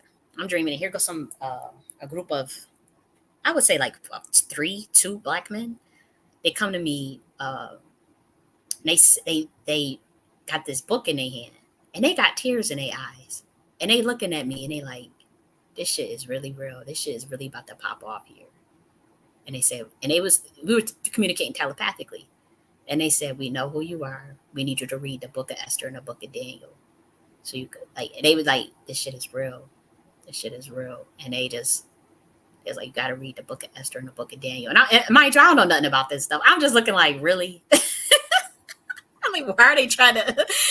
But they had tears. They was like, and they were happy, but they were scared, not of me or not of anybody. It was like, it's time. It was like that type of energy. It was like, it's time, and this shit is real, and they couldn't believe it. They couldn't believe it. I think that it really shook them to their core, like, for them to know certain things. And they said, we know who you are. We know exactly who you are. And they said, you got to read that book of Daniel and that book of Esther. I go and read the book of Daniel, and I wake up. I said, okay, what the hell are they talking about? Let me go read book of Daniel and book of Esther. I ain't gonna hold you. I still don't get everything they was trying to tell me in that book. So I'm still trying to study it because I don't know. I don't. I mean, I get it theoretically, like conceptually. I'm like, okay, I get it. But I still don't. It's not been revealed to me what that means. You know what I mean? Like it just, I don't understand what it all means. And this is not the first time it happened. It's not the first time that happened. There was a time in my dreams I was literally getting attacked by freaking weirdo Coven secret society Satanists in a dream. And no lie, it is this old ass black woman. She was older black woman. And we talking about the astral realm. We talking about 4D, at least 4, probably, what is it, 4D is the astral realm probably. I'm not sure, maybe 5D. I don't know. But she came, this black woman came, because I was like, I remember saying, what's going on? Like, and she came out, and she had some very powerful, it was a very powerful spiritual weapon that I'd never seen before, that sucking souls of like archons, that sucking the souls of parasites, spiritual parasites, archons, pretty much. And she had this was a bad weapon, boy. And, it was like, I can't explain how it looked, but she had it. And when she said she needed help, like they knew who I was. Like she literally came out her house.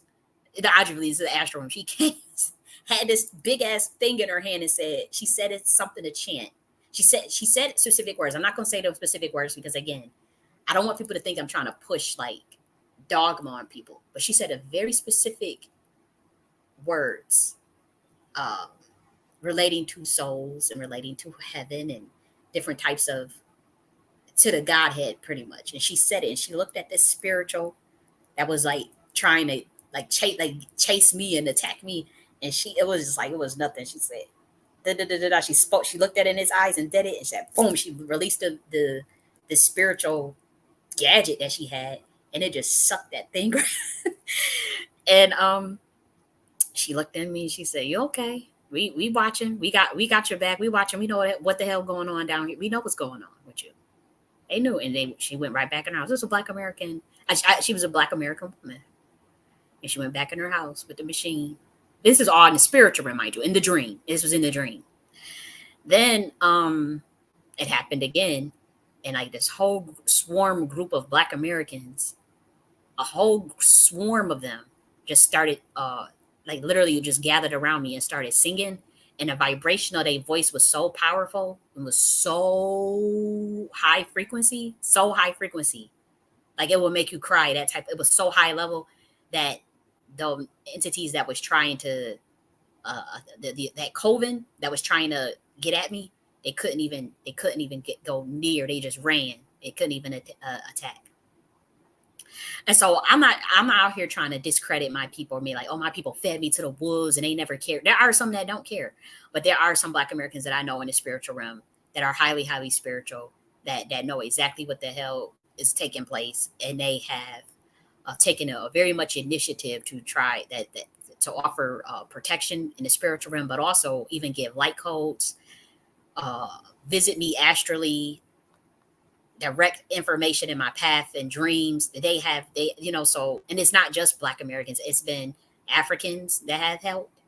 And that's really wild, because I'm like, I thought I ruined my reputation with the Africans, but it's been Africans that have helped Africa. Like there was a time where they would if I could tell you some of this stuff, it is mind blowing. And as far as these astral realm dreams, right? People say that all the dreams are no, dreams are real.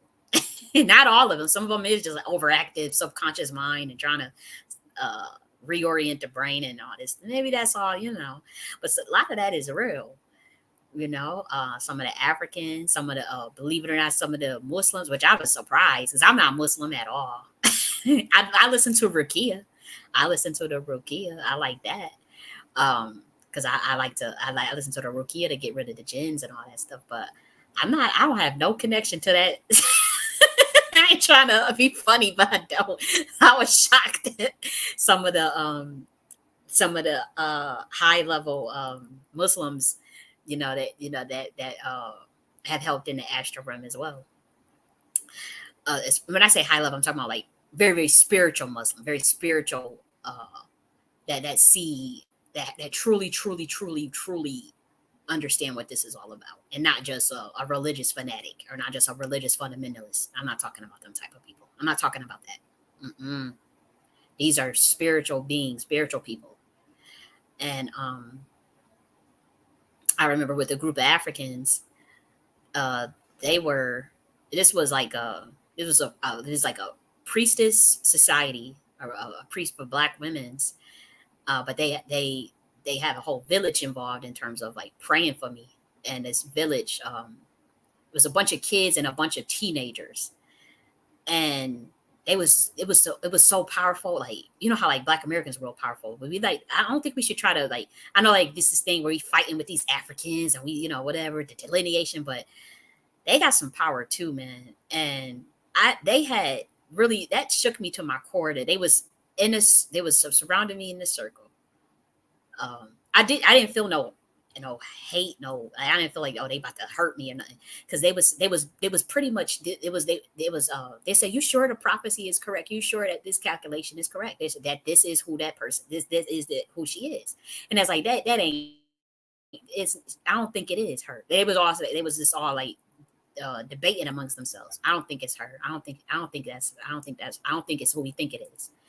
And the priestesses was trying to tell him it's really her. They was like, but she just don't do nothing. She don't show her power. She don't do nothing. All she like, that can't be her. Like, no, that ain't her. This is what they were saying. And she was like, the priestesses were telling them that's her. I'm sorry, but all calculations, all equations, all evidence is pointing to that girl.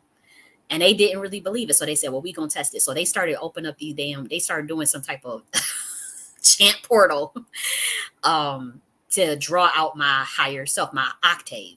They was like, well, we got to draw out the octave because we got to see it for ourselves to believe it. It's like, we got to at least try to see it. Like, so then they started surrounding me, not in a negative way or anything, but they was going around in a circle saying this very powerful, powerful, powerful, powerful, powerful, powerful chant.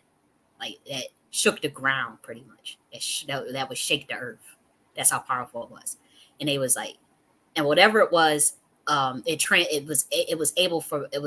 was able to shift into my octave, like a shapeshift. I was able to shapeshift into my highest octave. And it's something, I guess I shapeshifted, it came out. I started saying whatever I saying to them, speaking to them. And it was like they seen a ghost. They was like, oh, it is her. And they said, okay, it's real. Like, that is her. And they said, we just need you to, they was like, we got to draw out your power. You got to activate your power. You got to activate. And I just woke up. I said, I don't know what the hell that's about. Whatever. You know what I mean? You just get confused. Like I'm just saying, I'm from Buffalo, New York, man. Obviously I'm Black American. But I don't understand what all this is about. Yes, I've been studying my genealogy. Yes, I know it's tied to very specific things. Yes, I know stuff is adding up a certain way. But I'm still trying to figure this out. What I don't appreciate is for people that I had at one point in time looked up to or learned from. I don't appreciate that treatment, that I've been getting from you or even my community for that matter. I just don't appreciate it. And at this point I've made my peace with it. I'm still going to produce the material that I want to produce for my community and help in the way that I can help. But I have to help myself first.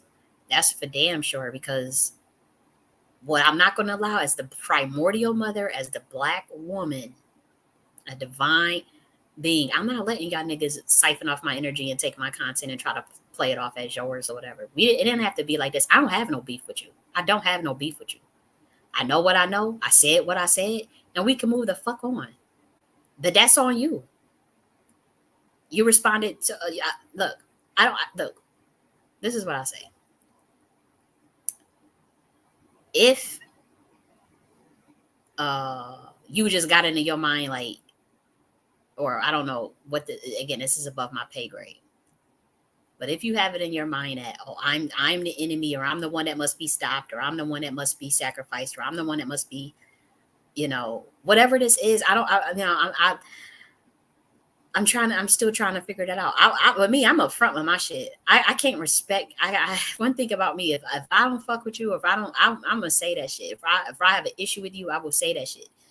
Or if someone is my sworn, I can't relate to making somebody my sworn enemy. But if I was the person that was that type of way, I will own my shit.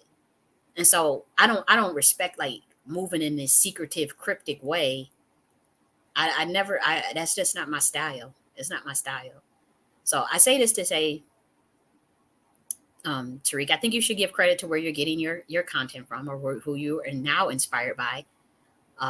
Because yeah, for years, sure. I'm 32.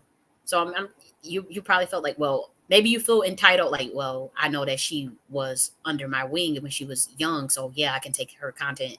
No, you can't do that, my nigga. No, you cannot do that. You cannot do that. I don't think you should do that. I think that if you're going to communicate cryptically or subliminally and have exchange ideas with this shit, I'm cool with that. But I'm not going to just sit idle and just be year after years seeing people take parcels of my intellectual property and then try to run off with it because they have a bigger following, or because they clicked in, or because they have they're part of a society, or because they have access to things I don't have access to, as being a grassroots Black American that doesn't have any dealings with the system. I'm not dealing with that. You can squash that shit. Like, what is your deal? You're old. Like, you don't. I don't understand this shit. And I have sent you an email since me going off on you publicly. I have sent you an email because I'm like, why did it have to get to this? Why does it have to get to this? Like, I don't understand it. So we can squash it. We can actually collaborate. But if not, if this is like a part of, I don't know what's going on, but like if this is something you feel you must do, I'll just continue to collect my evidence, and you know, I'm just gonna keep speaking out on it. I'm not gonna just let it go down. And if we have to square up in the spiritual realm, then we'll do that. Yeah, you might have felt like, oh yeah, I whooped her ass in the spiritual realm. I whooped your ass too, and I would do it again. We'll be whipping each other's asses in the spiritual realm then. You take your turn one day, I'll take you, but you already know I'm the great mother. I meant that shit. I meant that shit. And a man is never more powerful than a woman spiritually. Never. That's why, and believe it or not, they knew that. So they was going to get black women to come at me. No lie. That's how serious this shit got with these secret societies. They went and said, once they realized they was getting a whole bunch of black men or a whole bunch of males to come after me, and once they realized a man is not more powerful than a woman spiritually, they went and got some women. And the women's, they're like, I ain't gonna hold you. We don't know what that is. We don't know what kind of species or creature that is, because we've been trying to tag that motherfucker. We still can't tag her ass.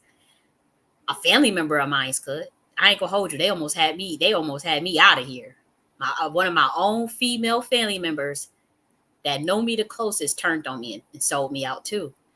And they had the power to fuck my ass up. I ain't gonna hold you spiritually. And they did. And I fought back. And I survived it. But yeah, the only ones that's been able to really tag at my ass is the black women's. But they even realize, like, why we can't really fuck with that girl. And they realize that they don't have no incentive to doing it. If I'm there for them, if I'm born to usher in a whole paradigm for all of us, for Black Americans and Black women in the age of the divine feminine. This is for all of us. So I don't understand why you niggas is coming after me. And if you take a bag from this system to come after me, that's like the worst thing you could do compared to the system that we have lined up for this planet. That's crazy. This system is dead. This 3D Matrix hell system. This 3D system. Why you think that all this shit popping off at Hollywood? Every prophecy that I've ever said, this prophecies that I said in this video. Let me get you the video.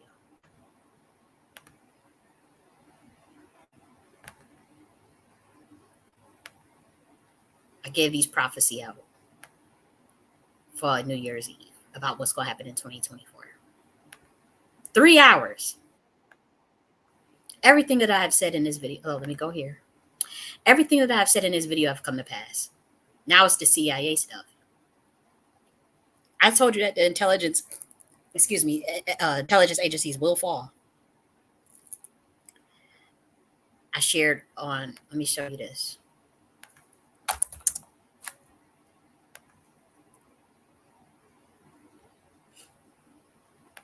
This is just 1 day ago. CIA maintains 12 secret bases CIA head was in. He uncovered a rotate. Then he was found dead. This was just a day ago. I told y'all months ago. A month ago, rather. December 31st. This is December 31st. I mean, this was December 31st. Today is February 27th. Everything that I said.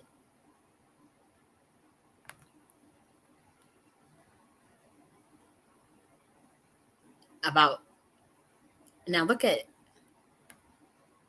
this was just, let me go here.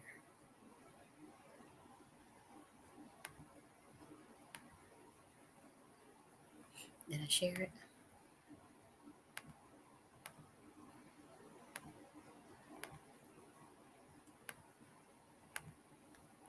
Okay.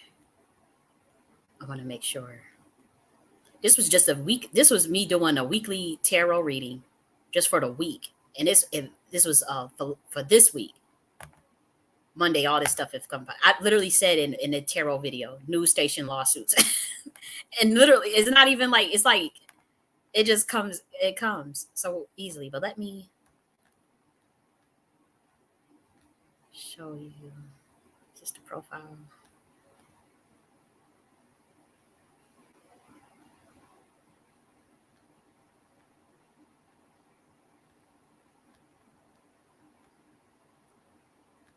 Trying to look for them posts when I was saying.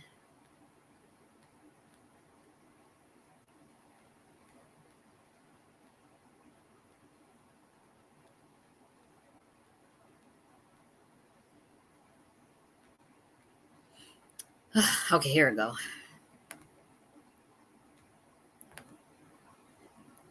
CIA was trending. Then the CIA was trending yesterday. I think I have a screenshot of that proving with the time state, with the timestamp. This was February 7th. This was trending, and everybody was just dragging the CIA. 176 posts, and it was nothing but just people dragging them to filth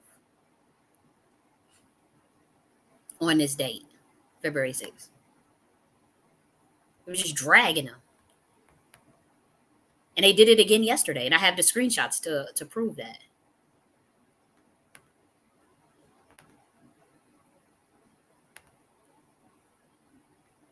It's that same date.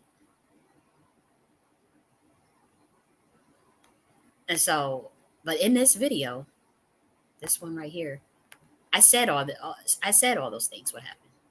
I said about the shake up with Hollywood, shake down. This is not just a year of exposure. This is the year of the reckoning. This is a reckoning. I talked about here what was going to happen in Hollywood. This was 3 months ago in this video. Everything has happened.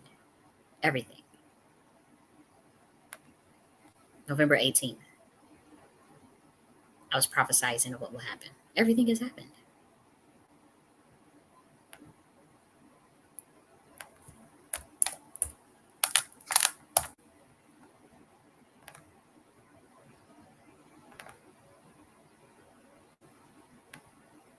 So,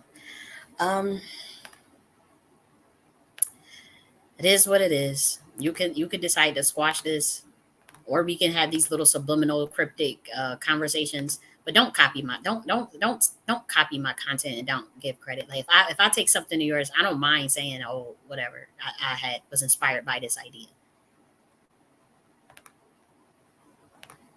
Like this, for instance.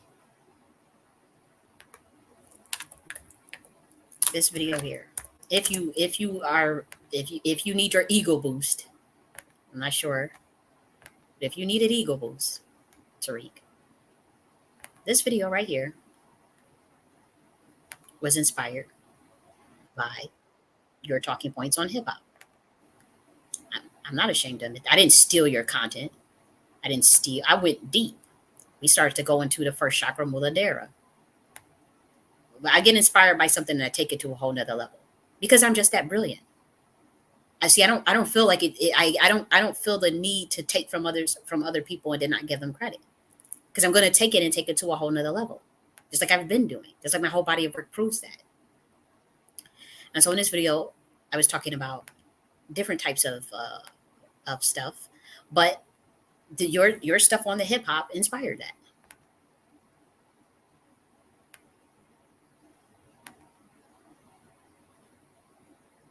And this is where I was telling Black Americans about the difference between 440 and 432 hertz.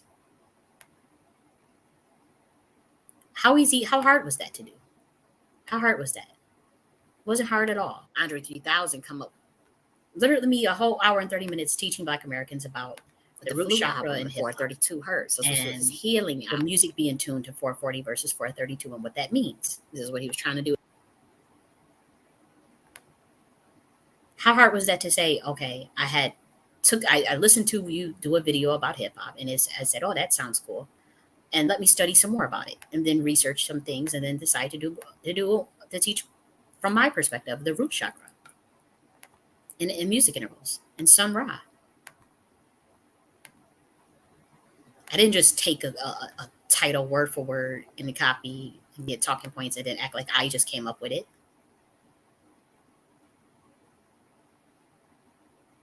Or throw a subliminal shot. So when you ask, what does this stuff do for empowerment, as far as me talking about the Moorish Sephardic royal bloodline and talking about religion and spirituality? Like, what is the religion going to, how is the religion going to add to the empowerment? I talked about these things in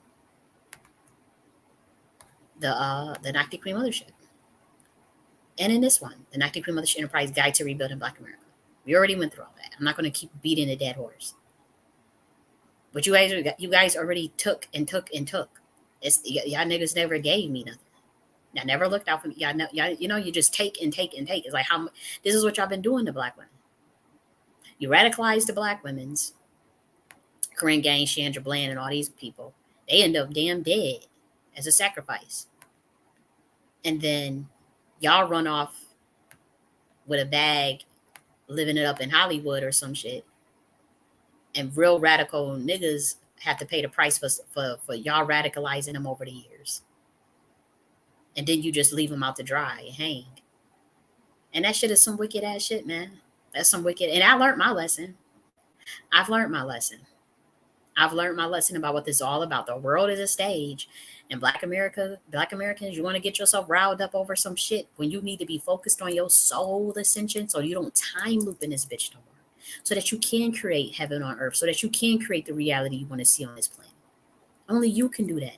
Ain't no system changing for us. We gotta create our own, or we gotta bum guard that bitch. And we do that through an increase in consciousness. And if you understand, you really want to apply this entire body of work to really create an I do parallel universe while you are in America, to where you run the shit. My only concern now, you see what they did, that botch reparation stuff that they did in California. This is what y'all niggas need to know. The only way you're going to really make a dent is if you really want to ingratiate yourself in this system. And you don't have enough sense or enough wherewithal to build your own ideal parallel infrastructure, even though the figure that the frameworks are there. This is how you would do it then. You need to get in all. You need to penetrate you have to take over the politics on every record, and not just, I'm going to run for Congress, or I'm going to run for city council, and then I'm going to switch up my style, and just go with what they tell me to do. I'm going to have handlers that tell me to do. No, I'm not talking about that. I'm talking about you can get everybody, you infiltrate that shit through your consciousness first, through your energy. You infiltrate at the federal level, state, and local. You get in that bitch, and you why we not? We should have serious candidates that's running for president, serious candidates running for Senate, Congress, and be very serious. And we should be able to get them in there.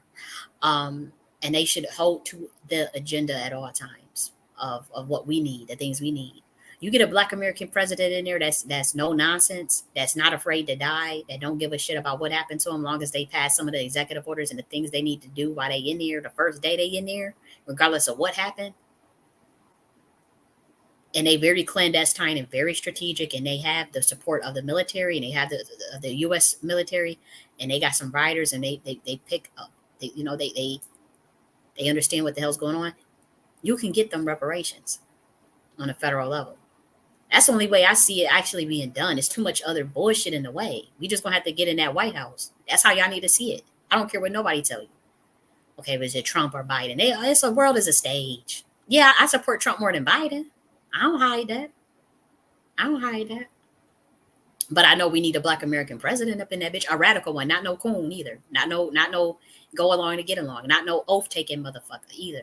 Somebody that's getting there. I'm gonna write an executive order for Black American Redress my first motherfucking day in that bitch, and I'm gonna do it secretly. Ain't nobody really gonna know. We ain't gonna broadcast it. Y'all niggas just gonna end up getting checks. I'm gonna pass a UBI plan for all of Americans, so that can distract them, so they can get off of y'all asses, the Black Americans' asses, and they'll be happy eating high off the hog. And then Black Americans, they get an extra. And don't nobody got you ain't gotta like we gotta smooth and it's extra because of what happened in the racial wealth gap, the Black American lineage wealth gap that we can prove. Uh, Blatant effects of what happened from Jim Crow and segregation, and even finance discrimination in the mortgage industry. All types of discriminations.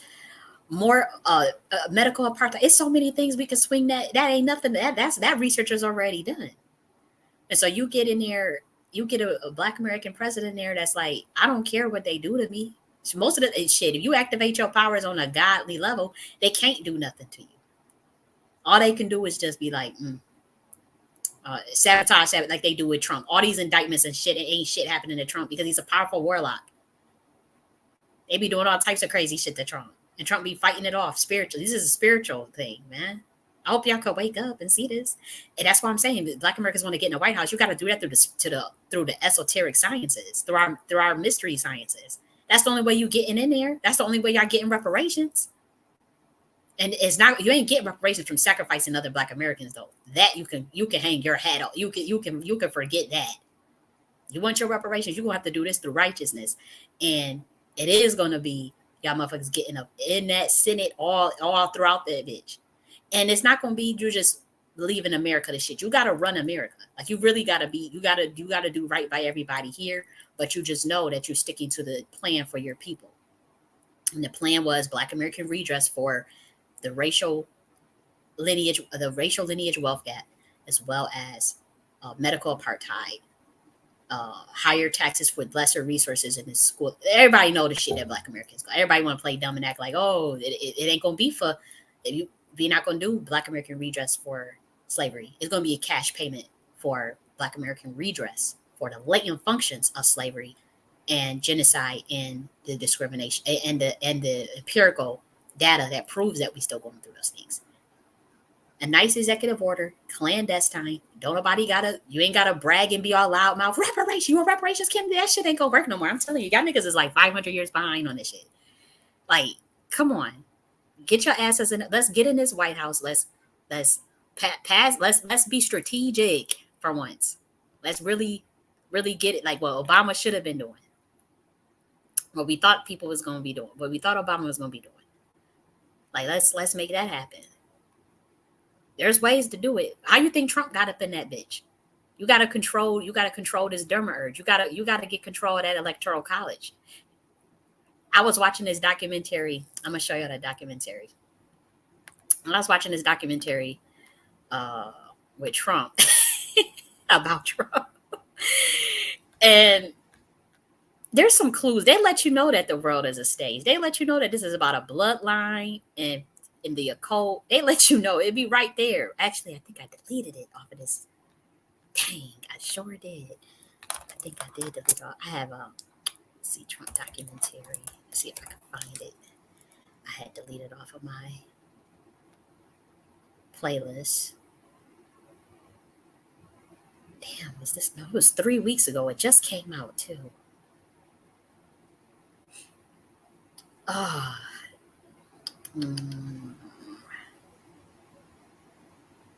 Democracy. Here we go. This was it. I found it. I was like, man. And so I was watching this stuff, Democracy on Trial. And there's a part in here where Trump is, he's talking to the people behind the scenes and electoral. And he literally say, I need 11,000 votes. All I need is 11,000 votes. Give me a break. Study the way he said that. For those that's clairvoyant or for those that can understand energy, study the energy behind the way he said that. That should let you know what this shit is all about. Last time they gave him that vote, they said, okay, you got it. We rolling with you. They couldn't do it this time. They couldn't give him what he wanted this time because they had shit on them. The electoral, those who determined the electoral college, they had shit on them. They was like, yo, it's real. Like, these motherfuckers is hijacking. This is all spiritual.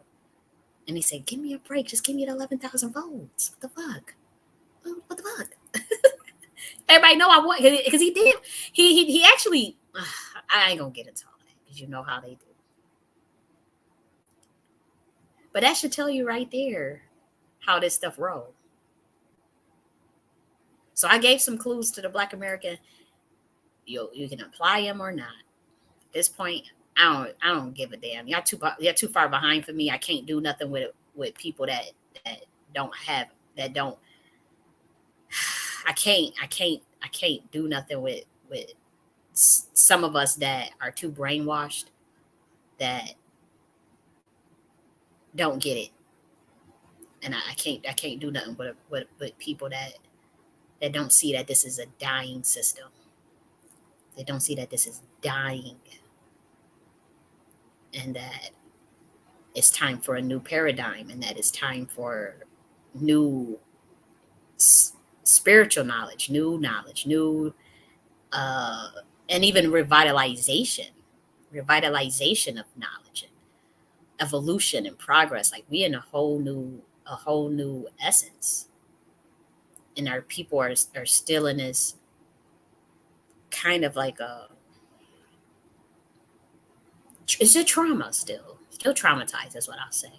I'm still traumatized. So that's not even it. It's deeper than that, because traumatized is not even a right word that I want to say, because that's not even the issue.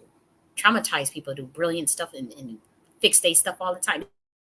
This is something deeper than that.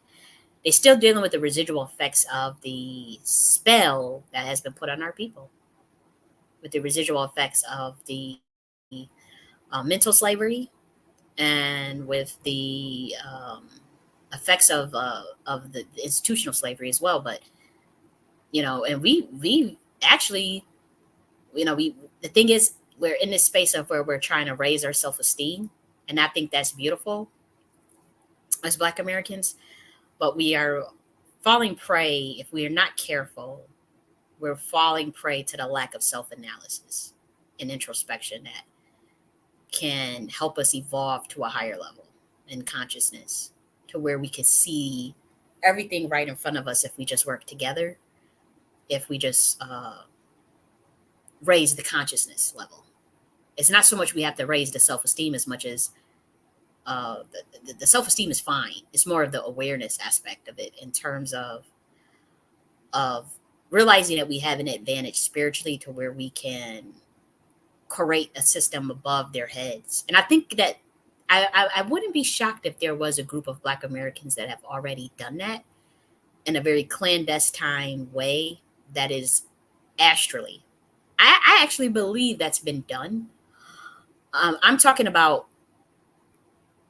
in a way where it's not a secret society or something. I'm talking about in a way where it's like it's Black Americans just in general, to where while you're in physical flesh, we see the benefits of that in the White House and in Congress and in the Senate and in the city council and the local level, as well as in all institutions.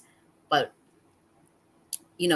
when we go that route, we have to prepare for, you have to have the defense. And with that, I'd say that's nothing, that to me is nothing we need. That, yes, we need to worry about it. Yes, I wrote a whole chapter about defense and how that looks like. But if the spiritual game is right, you won't have to stress so much as much as you think about it, if we understand electromagnetism. If we understand that everything is frequency and everything is energy, you won't be so scared about like the stuff with the, oh, they got all the weapons, they gonna do all this to us, they gonna do all that, we ain't got no power, we ain't got the I don't buy it. You never convince me of that. You'll never convince me of that. If you don't want to follow your divine feminine teachings, that's the problem. We're in the age of the divine feminine.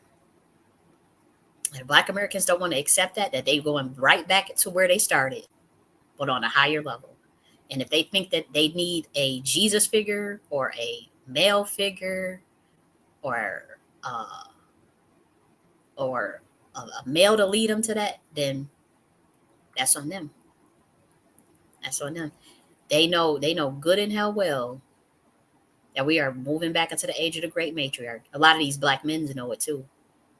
And they have sworn for payment to bury it and to kill it before it can get into its place, because they feel like they got to look out for their families. You feel they have to look out for theirs and the hell with the community. And so it's like somebody come and say, hey, we need you to take out that woman or take out. They're going to be taking out a lot of, or discrediting rather, because they can't kill us. We're way too powerful. So they're going to be trying to discredit or sabotage a lot of powerful, powerful Black women. It's already happening. I can name at least 3 that it's happened to. They're going to be coming for a lot of powerful Black women. Spiritual, we're not talking about like, because they got a position in corporate America or because they got a position as a politician or something. We're talking about very powerful hoodoo women, very powerful, ancient. These are women of very specific royal bloodline. And they know we've come back, and they know we have certain, like, we have information in our DNA that comes very naturally, especially anybody that's from the chaos intelligence room. And I really think that some of these men have took a deal or have took an oath to go around and like bury, like either if they can't kill them. Sandra Bland and Corinne Gaines was obviously 2 examples of that. If they can't physically kill them, get them locked up, tell people they crazy, MK Ultra they ass. It's all types of stuff they doing. This age of divine feminine is coming.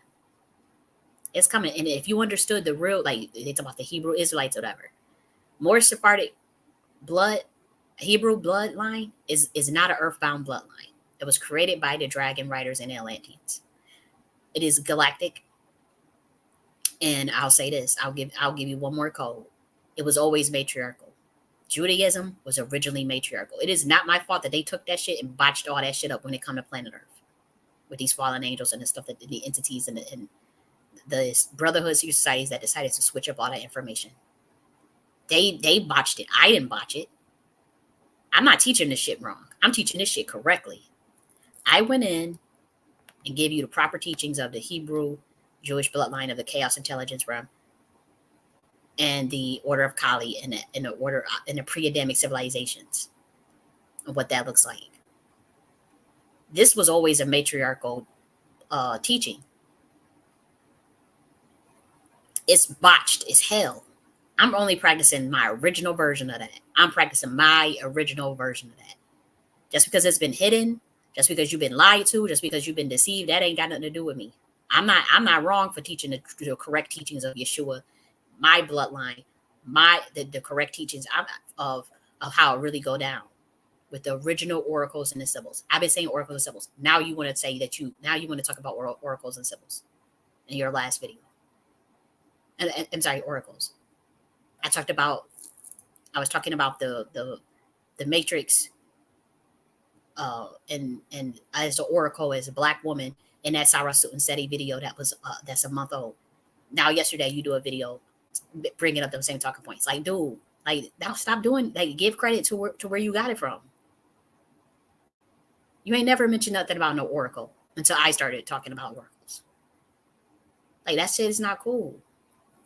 And I'm not in my ego. It's just like, I don't like anyone siphoning energy, and I don't like that. Tariq, I don't like that. But I'm giving the proper teachings of how this shit was originally manifested on planet Earth, for one. The proper teachings of Atlantean Freemasonry, the proper teachings of Judaism it was always a matriarchal system. It's not my fault that the being that taught y'all this information was upset at the Great Mother and the Queen Mothers and decided to switch everything up when they got in power. It's as simple as that. They decided to switch everything up when they got in power and declared war on the divine feminine, on the great matriarch. The rest is history. The rest is history. So hard head make a soft behind. That's all I got to say to you niggas. A hard head makes a soft behind.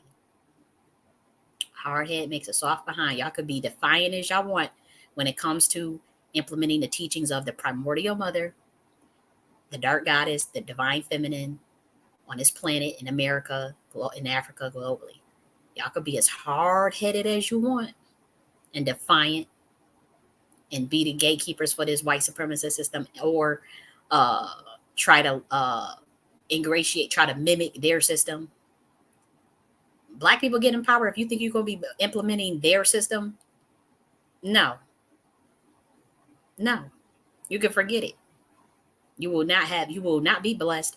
It will get torn down. We are not in that age. We are in the age of Saturn. That is a black female energy. That is an old ass crone mother, melanated cosmic being. Part of the GIA. One of the most, Saturn is a satellite for planet Earth on a scientific level. But it's also a part of the GIA system for the chaos intelligence realm. It's always been of the divine feminine. It's always been of the divine feminine. And she's like, we are unleashing very powerful energy that is not just Saturn, but galactic energy. When we talk about the chaos intelligence realm, it's not a planet. It's the dark matter energy. It's the dark energy of the universe. That's when I said, when I'm from the chaos intelligence realm, that's what I mean by that. That is the first cause. There are beings of us. We are very sentient. We very rarely come down in no damn human flesh. Very rarely will you. Do you know that level of power that is? That's the power that created Saturn. The power that created the universe. The power that's like, we rarely come down in human flesh. That's how you know it's shit gotta get real. Stuff got to be real serious. It have to have gotten real serious for a chaos intelligence being to have to come onto this planet. It's happened a couple of times. I'm not even the only one that's down here. It's a couple of us. So it's a handful of us. And I'm not the only one that's down here in 2020 that came in 2024. It's been, for the last 2,000 years, we've been sending people from this realm. Sometimes it's been successful. Most of the time, they've been getting killed, unfortunately. And so we have to reconfigure things.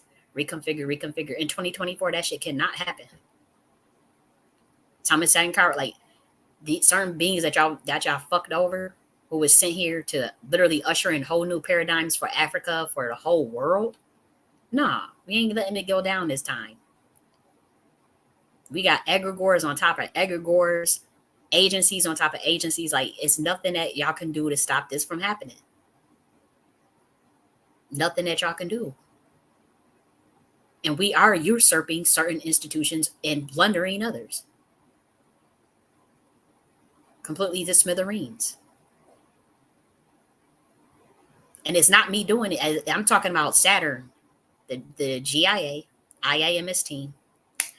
Again, this is galactic. Everybody talk about the Galactic Federation. Galactic Federation. Yeah, that's true. Galactic Federation is real. But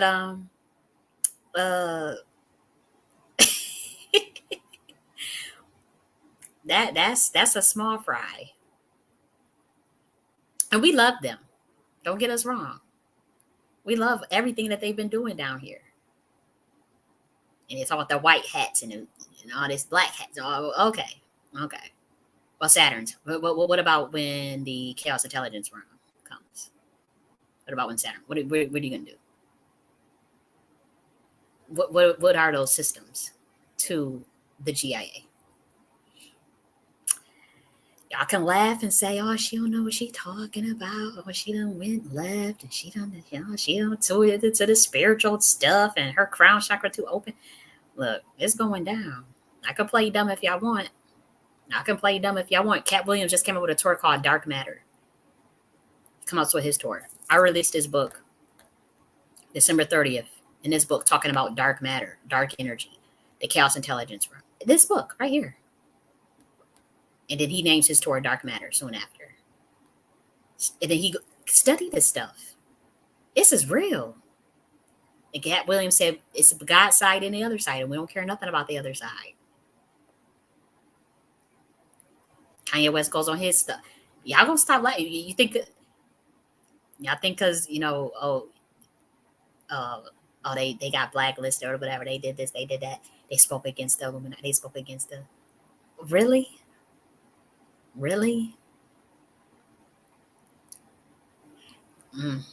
Okay.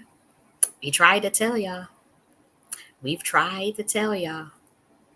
been warned. And yes, I know it takes some time to get there, and we all don't have that level of awareness, whatever, whatnot. I'm still learning. We all still learning. So that, but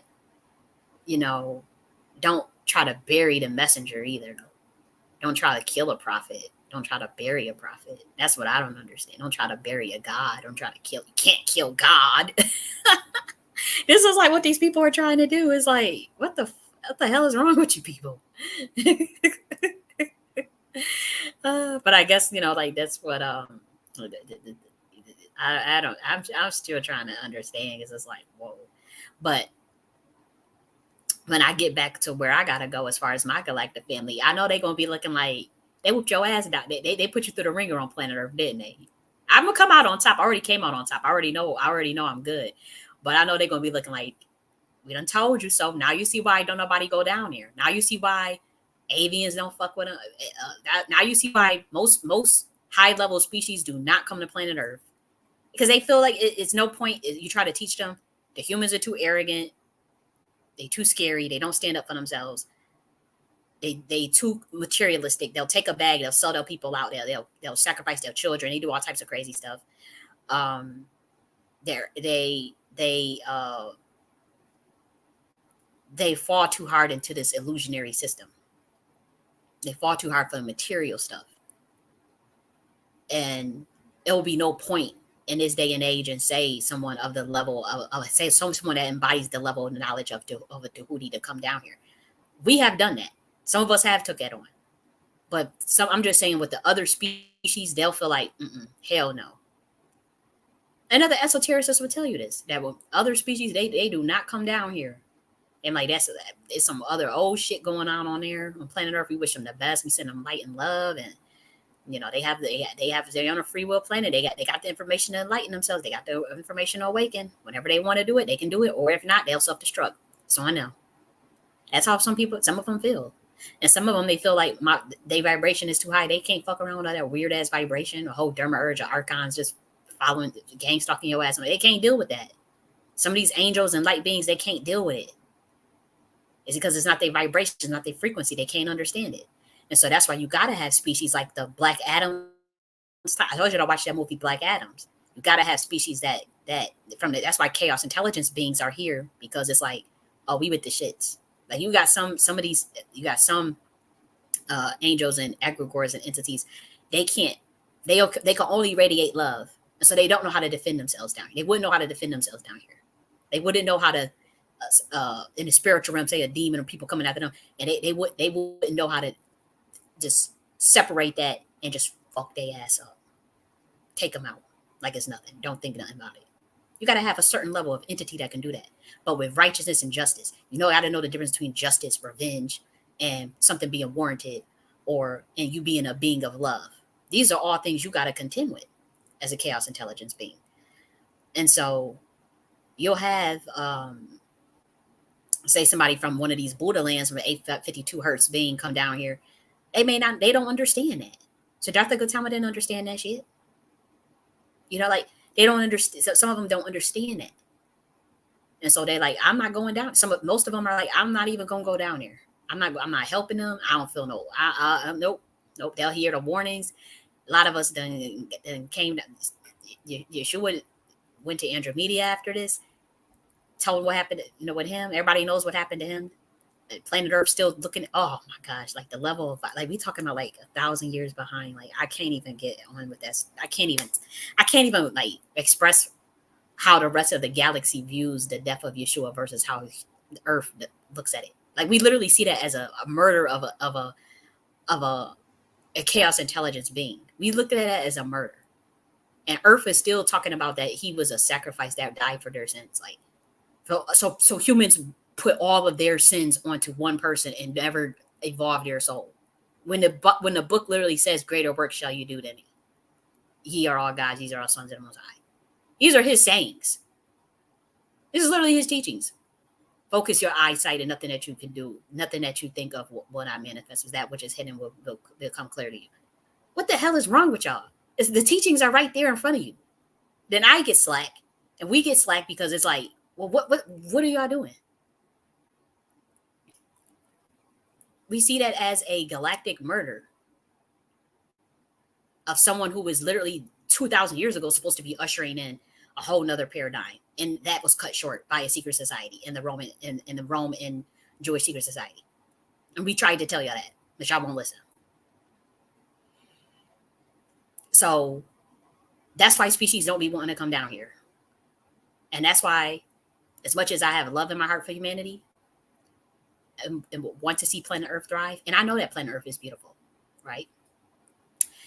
I want to see all humanities. I want to see all of humanity thrive. I want to see this planet in peace and love and all that good stuff. But I also know that many humans are fucked up in the head. And we don't know how to handle that. We got solar flares clearing out the vibrations of this bitch as much as possible, but like we don't know how to handle the reptilian Draco. Well, we know how to handle them, but we at a loss for words of what's going on down here. But we didn't know it was that damn bad. I didn't know. Others knew. It was shielded from me. I walked 31 years of my life in a bubble. In a bubble of thinking, I don't know what else. Just my own little world. I'm telling you. It finally hit me like, whoa, Earth is hell. It doesn't have to be. It's a heaven. As I say, heaven is a heaven is a place on earth. It's a state of consciousness. Heaven is, and what I really wish they would have said, heaven is a state of mind. Heaven is a state of mind. Heaven, I really wish they would have sung it like that. Because that's real.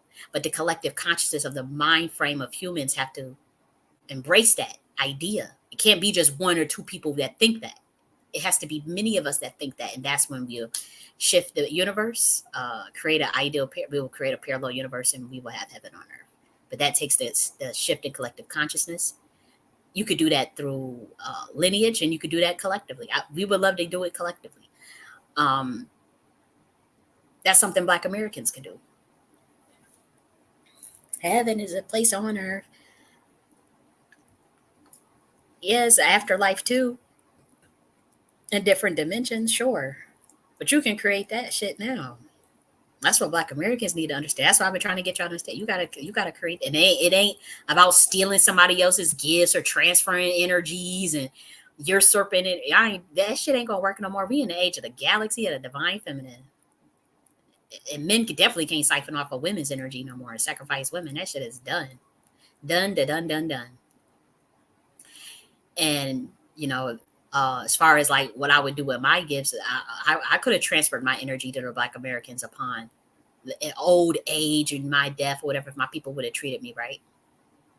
If my people would have did me right and gave me my just due and looked out for me.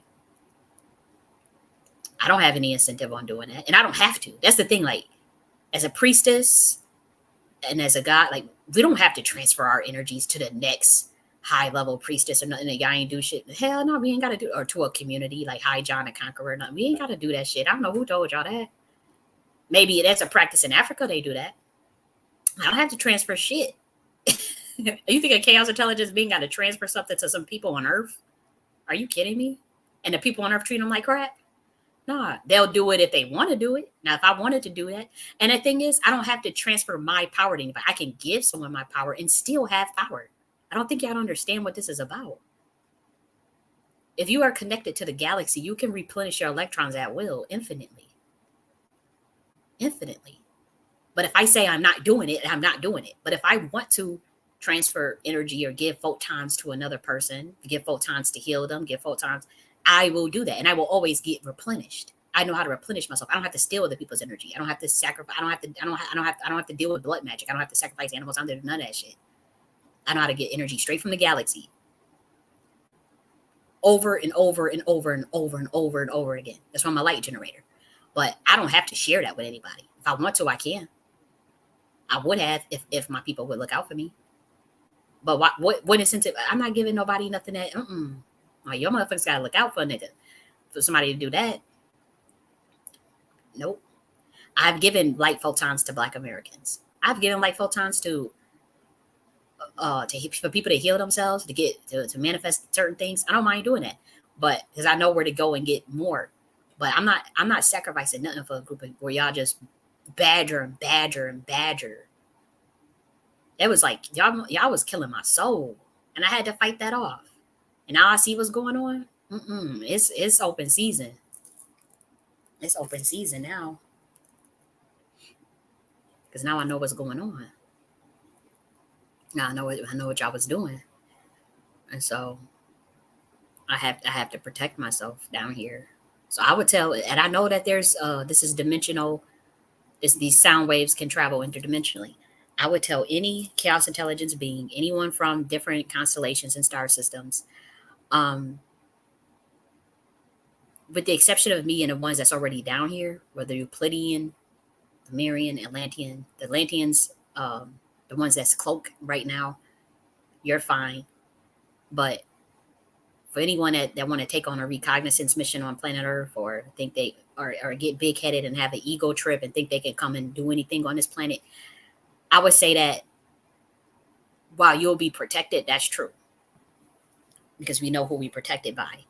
But the level of jealousies and hatred from people on this planet, and the depravity, I don't, even if you're a high vibrational being, I don't think that you'll be willing to, I would say it's not worth it for anyone that's thinking about, that's high, that's already ascended and think they want to, and I know, yes, you'll get offer incentive packages to come down here, and you'll get offered quite a bit if they ask you to come down. I was invited back down here. I was asked.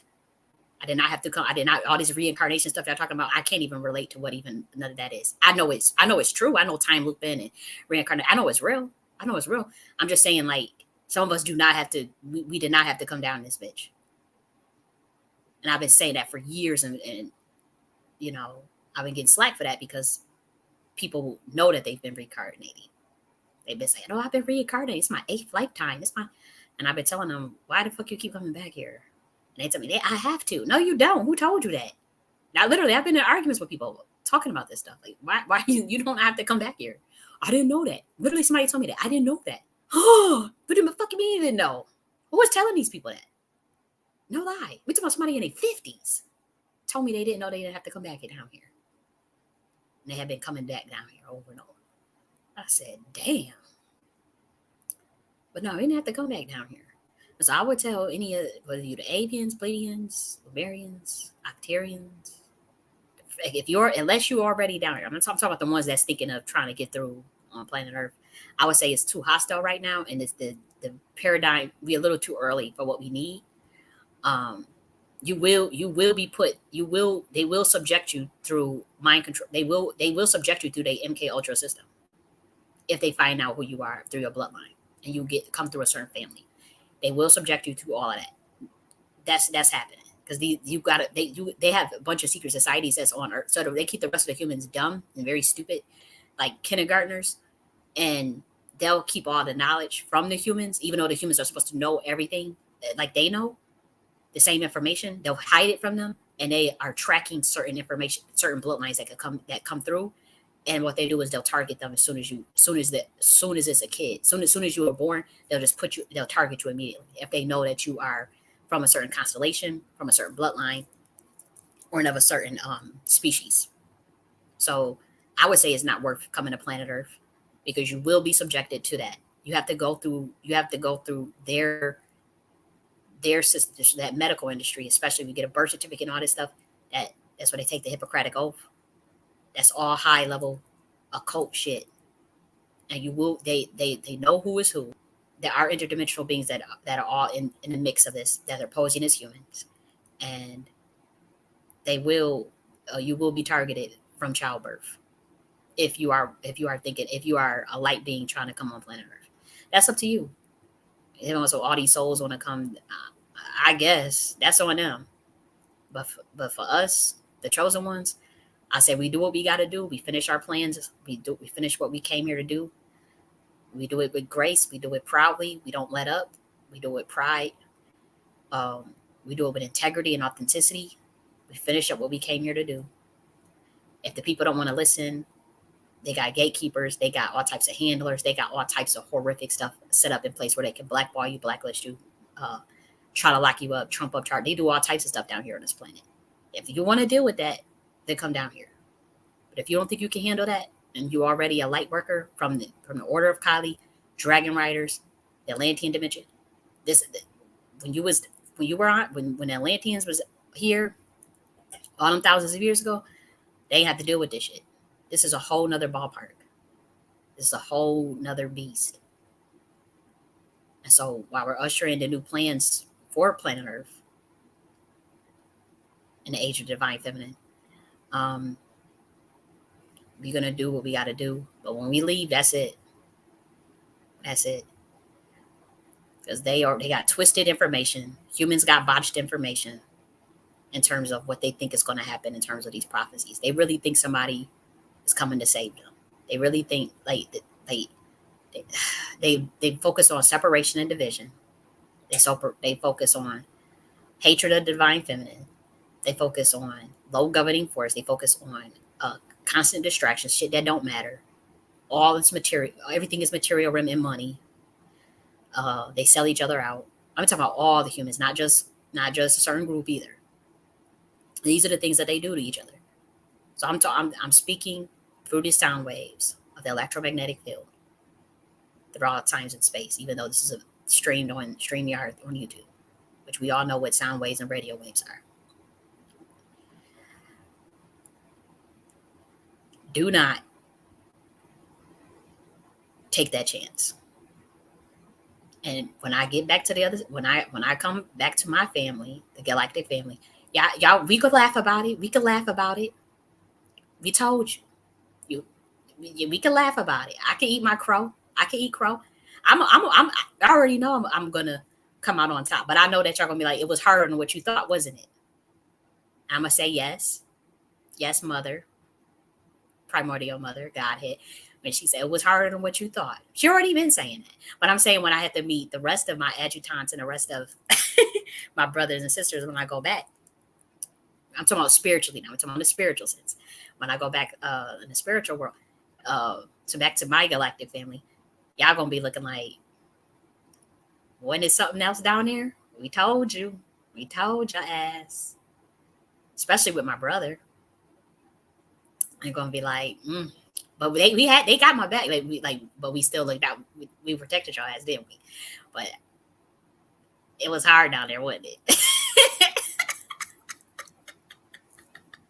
And I'm gonna be like, yep, that shit was something else, boy. Planet Earth was something else. But we have the ability to create our reality. So I know, again, all this is what I be thinking every day. Heaven is a place. Heaven is they know. Sometimes I really do be zooted and booted. You know, it's just that what's funny is that, we always talk about the sages and enlightenment. We have these yogi masters. They talk about the enlightenment from the Rig Veda, from the Upanishads, and all of these. They didn't have that system that we have to deal with now. This is like a 2,000 to 3,000 year old thing that's happening.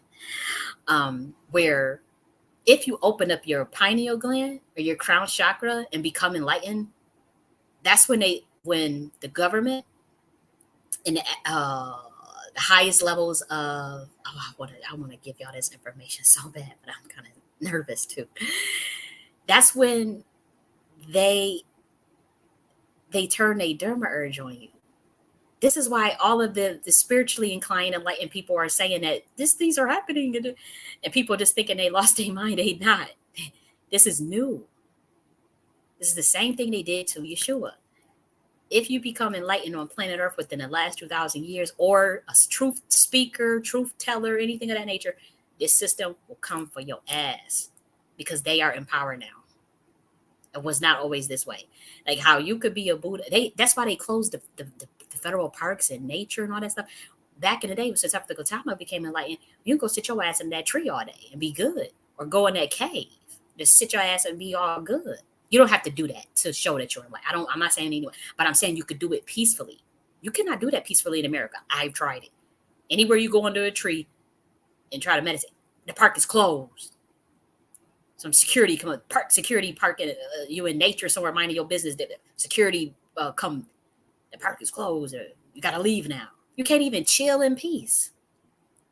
Or they'll send noise campaigns. You become enlightened and you just chilling.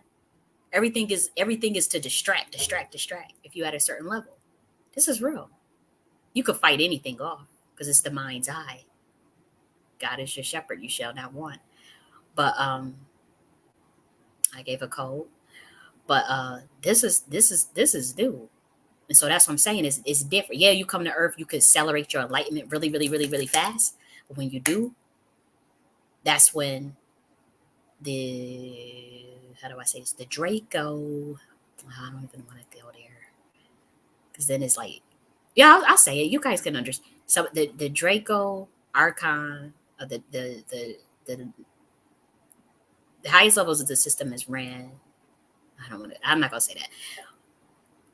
That's when they come after you. I'll just say that shit. That's when they come after you. And you would think, oh, they only coming after activists and freedom fighters and revolutionaries. No, they are coming after God behold you. You are both, but they are coming after anybody that open up their pineal gland. Anybody, and they have the technology to see if it's open. I'll just say that. Yes, they have it. You think you can hide it, and I can hide my pineal gland from being open. Then, Davey, I tell y'all that the CIA was ran at the highest levels from the astral realm. Then he tried to tell y'all that. Y'all laughed it off years ago, decades ago. They better listen. This shit is real. So they can tell if your pineal gland is open or not. And most people's are not. But when it does open, that's when that's when the weird stuff starts happening. And they hope that you are that you haven't done enough shadow. They hope that you didn't do any shadow work, and they hope that you are not grounded enough where they could just put a whole bunch of stuff in your mind's eye and your ass think you're crazy. When really you just have a unbalanced crown chakra, or your transducer antenna in your brains from your brain horns is receiving too much signal, and you don't know how to filter out the information properly. Carl Jung warned you about that. Carl Jung already told you about that. If you open up your pineal gland and you're not ready, the memories, all of the information from the collective unconscious is going to swarm your subconscious mind, and it can literally, you will come off like you're crazy if you don't know how to ground it. Carl Jung already warned you about that. And so he gave y'all the keys. I'm just letting people know. I'm just letting Black Americans know, or anybody listen to this video know what you need to do if this happens to you.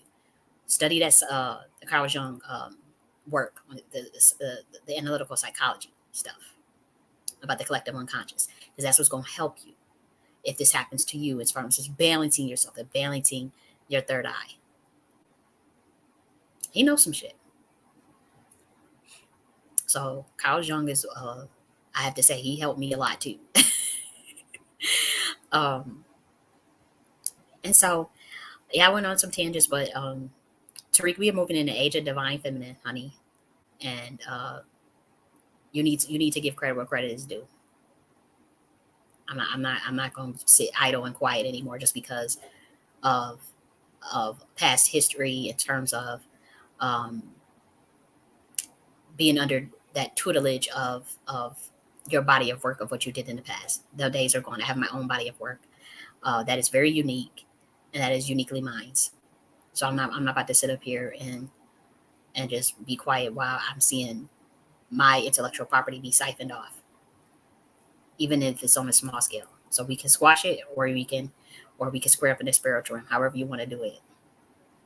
That's on you. I'll talk to y'all later, guys. Well, let me see what they now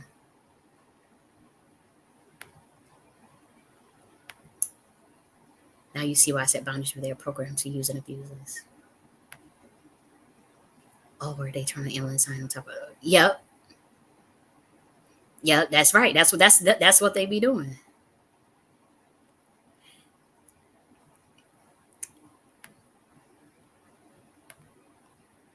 MW, you getting deleted and banned. I will ban your ass. So he made a inappropriate comment. Ain't nothing crackhead about me. That's the thing. That's one thing. That's why people don't attack me. As far as the Black American, when I call out people, everybody get quiet, because it's very, very hard to attack someone of my caliber, as far as my level of genius and my level of my body of work itself. It is very, very hard to discredit stuff that is for one freely available on the internet. Most of this stuff is freely available, even if it's redacted. This book right here is freely available, and so like the work speaks for itself. And so when someone tries to discredit, it's hard to. So that's why people, they'll, even if they try to say that person is crazy, that person's doing drugs. I don't do drugs. I don't do nothing. But it's very hard to, because it speaks for itself. and anybody that try. You have to, unless you just refuse to read it, refuse to study, refuse to enlighten yourself, refuse to acknowledge it, then I guess you have to go throughout your life being, you have to attack someone and say, oh, they're rambling, they this, they that. Now this shit is real as a motherfucker. And if you think that the highest levels of this government is not studying what I'm talking about, or acting, or trying to play me like I'm crazy, or nope, they know exactly what I'm saying is real. They know exactly what I'm saying is real.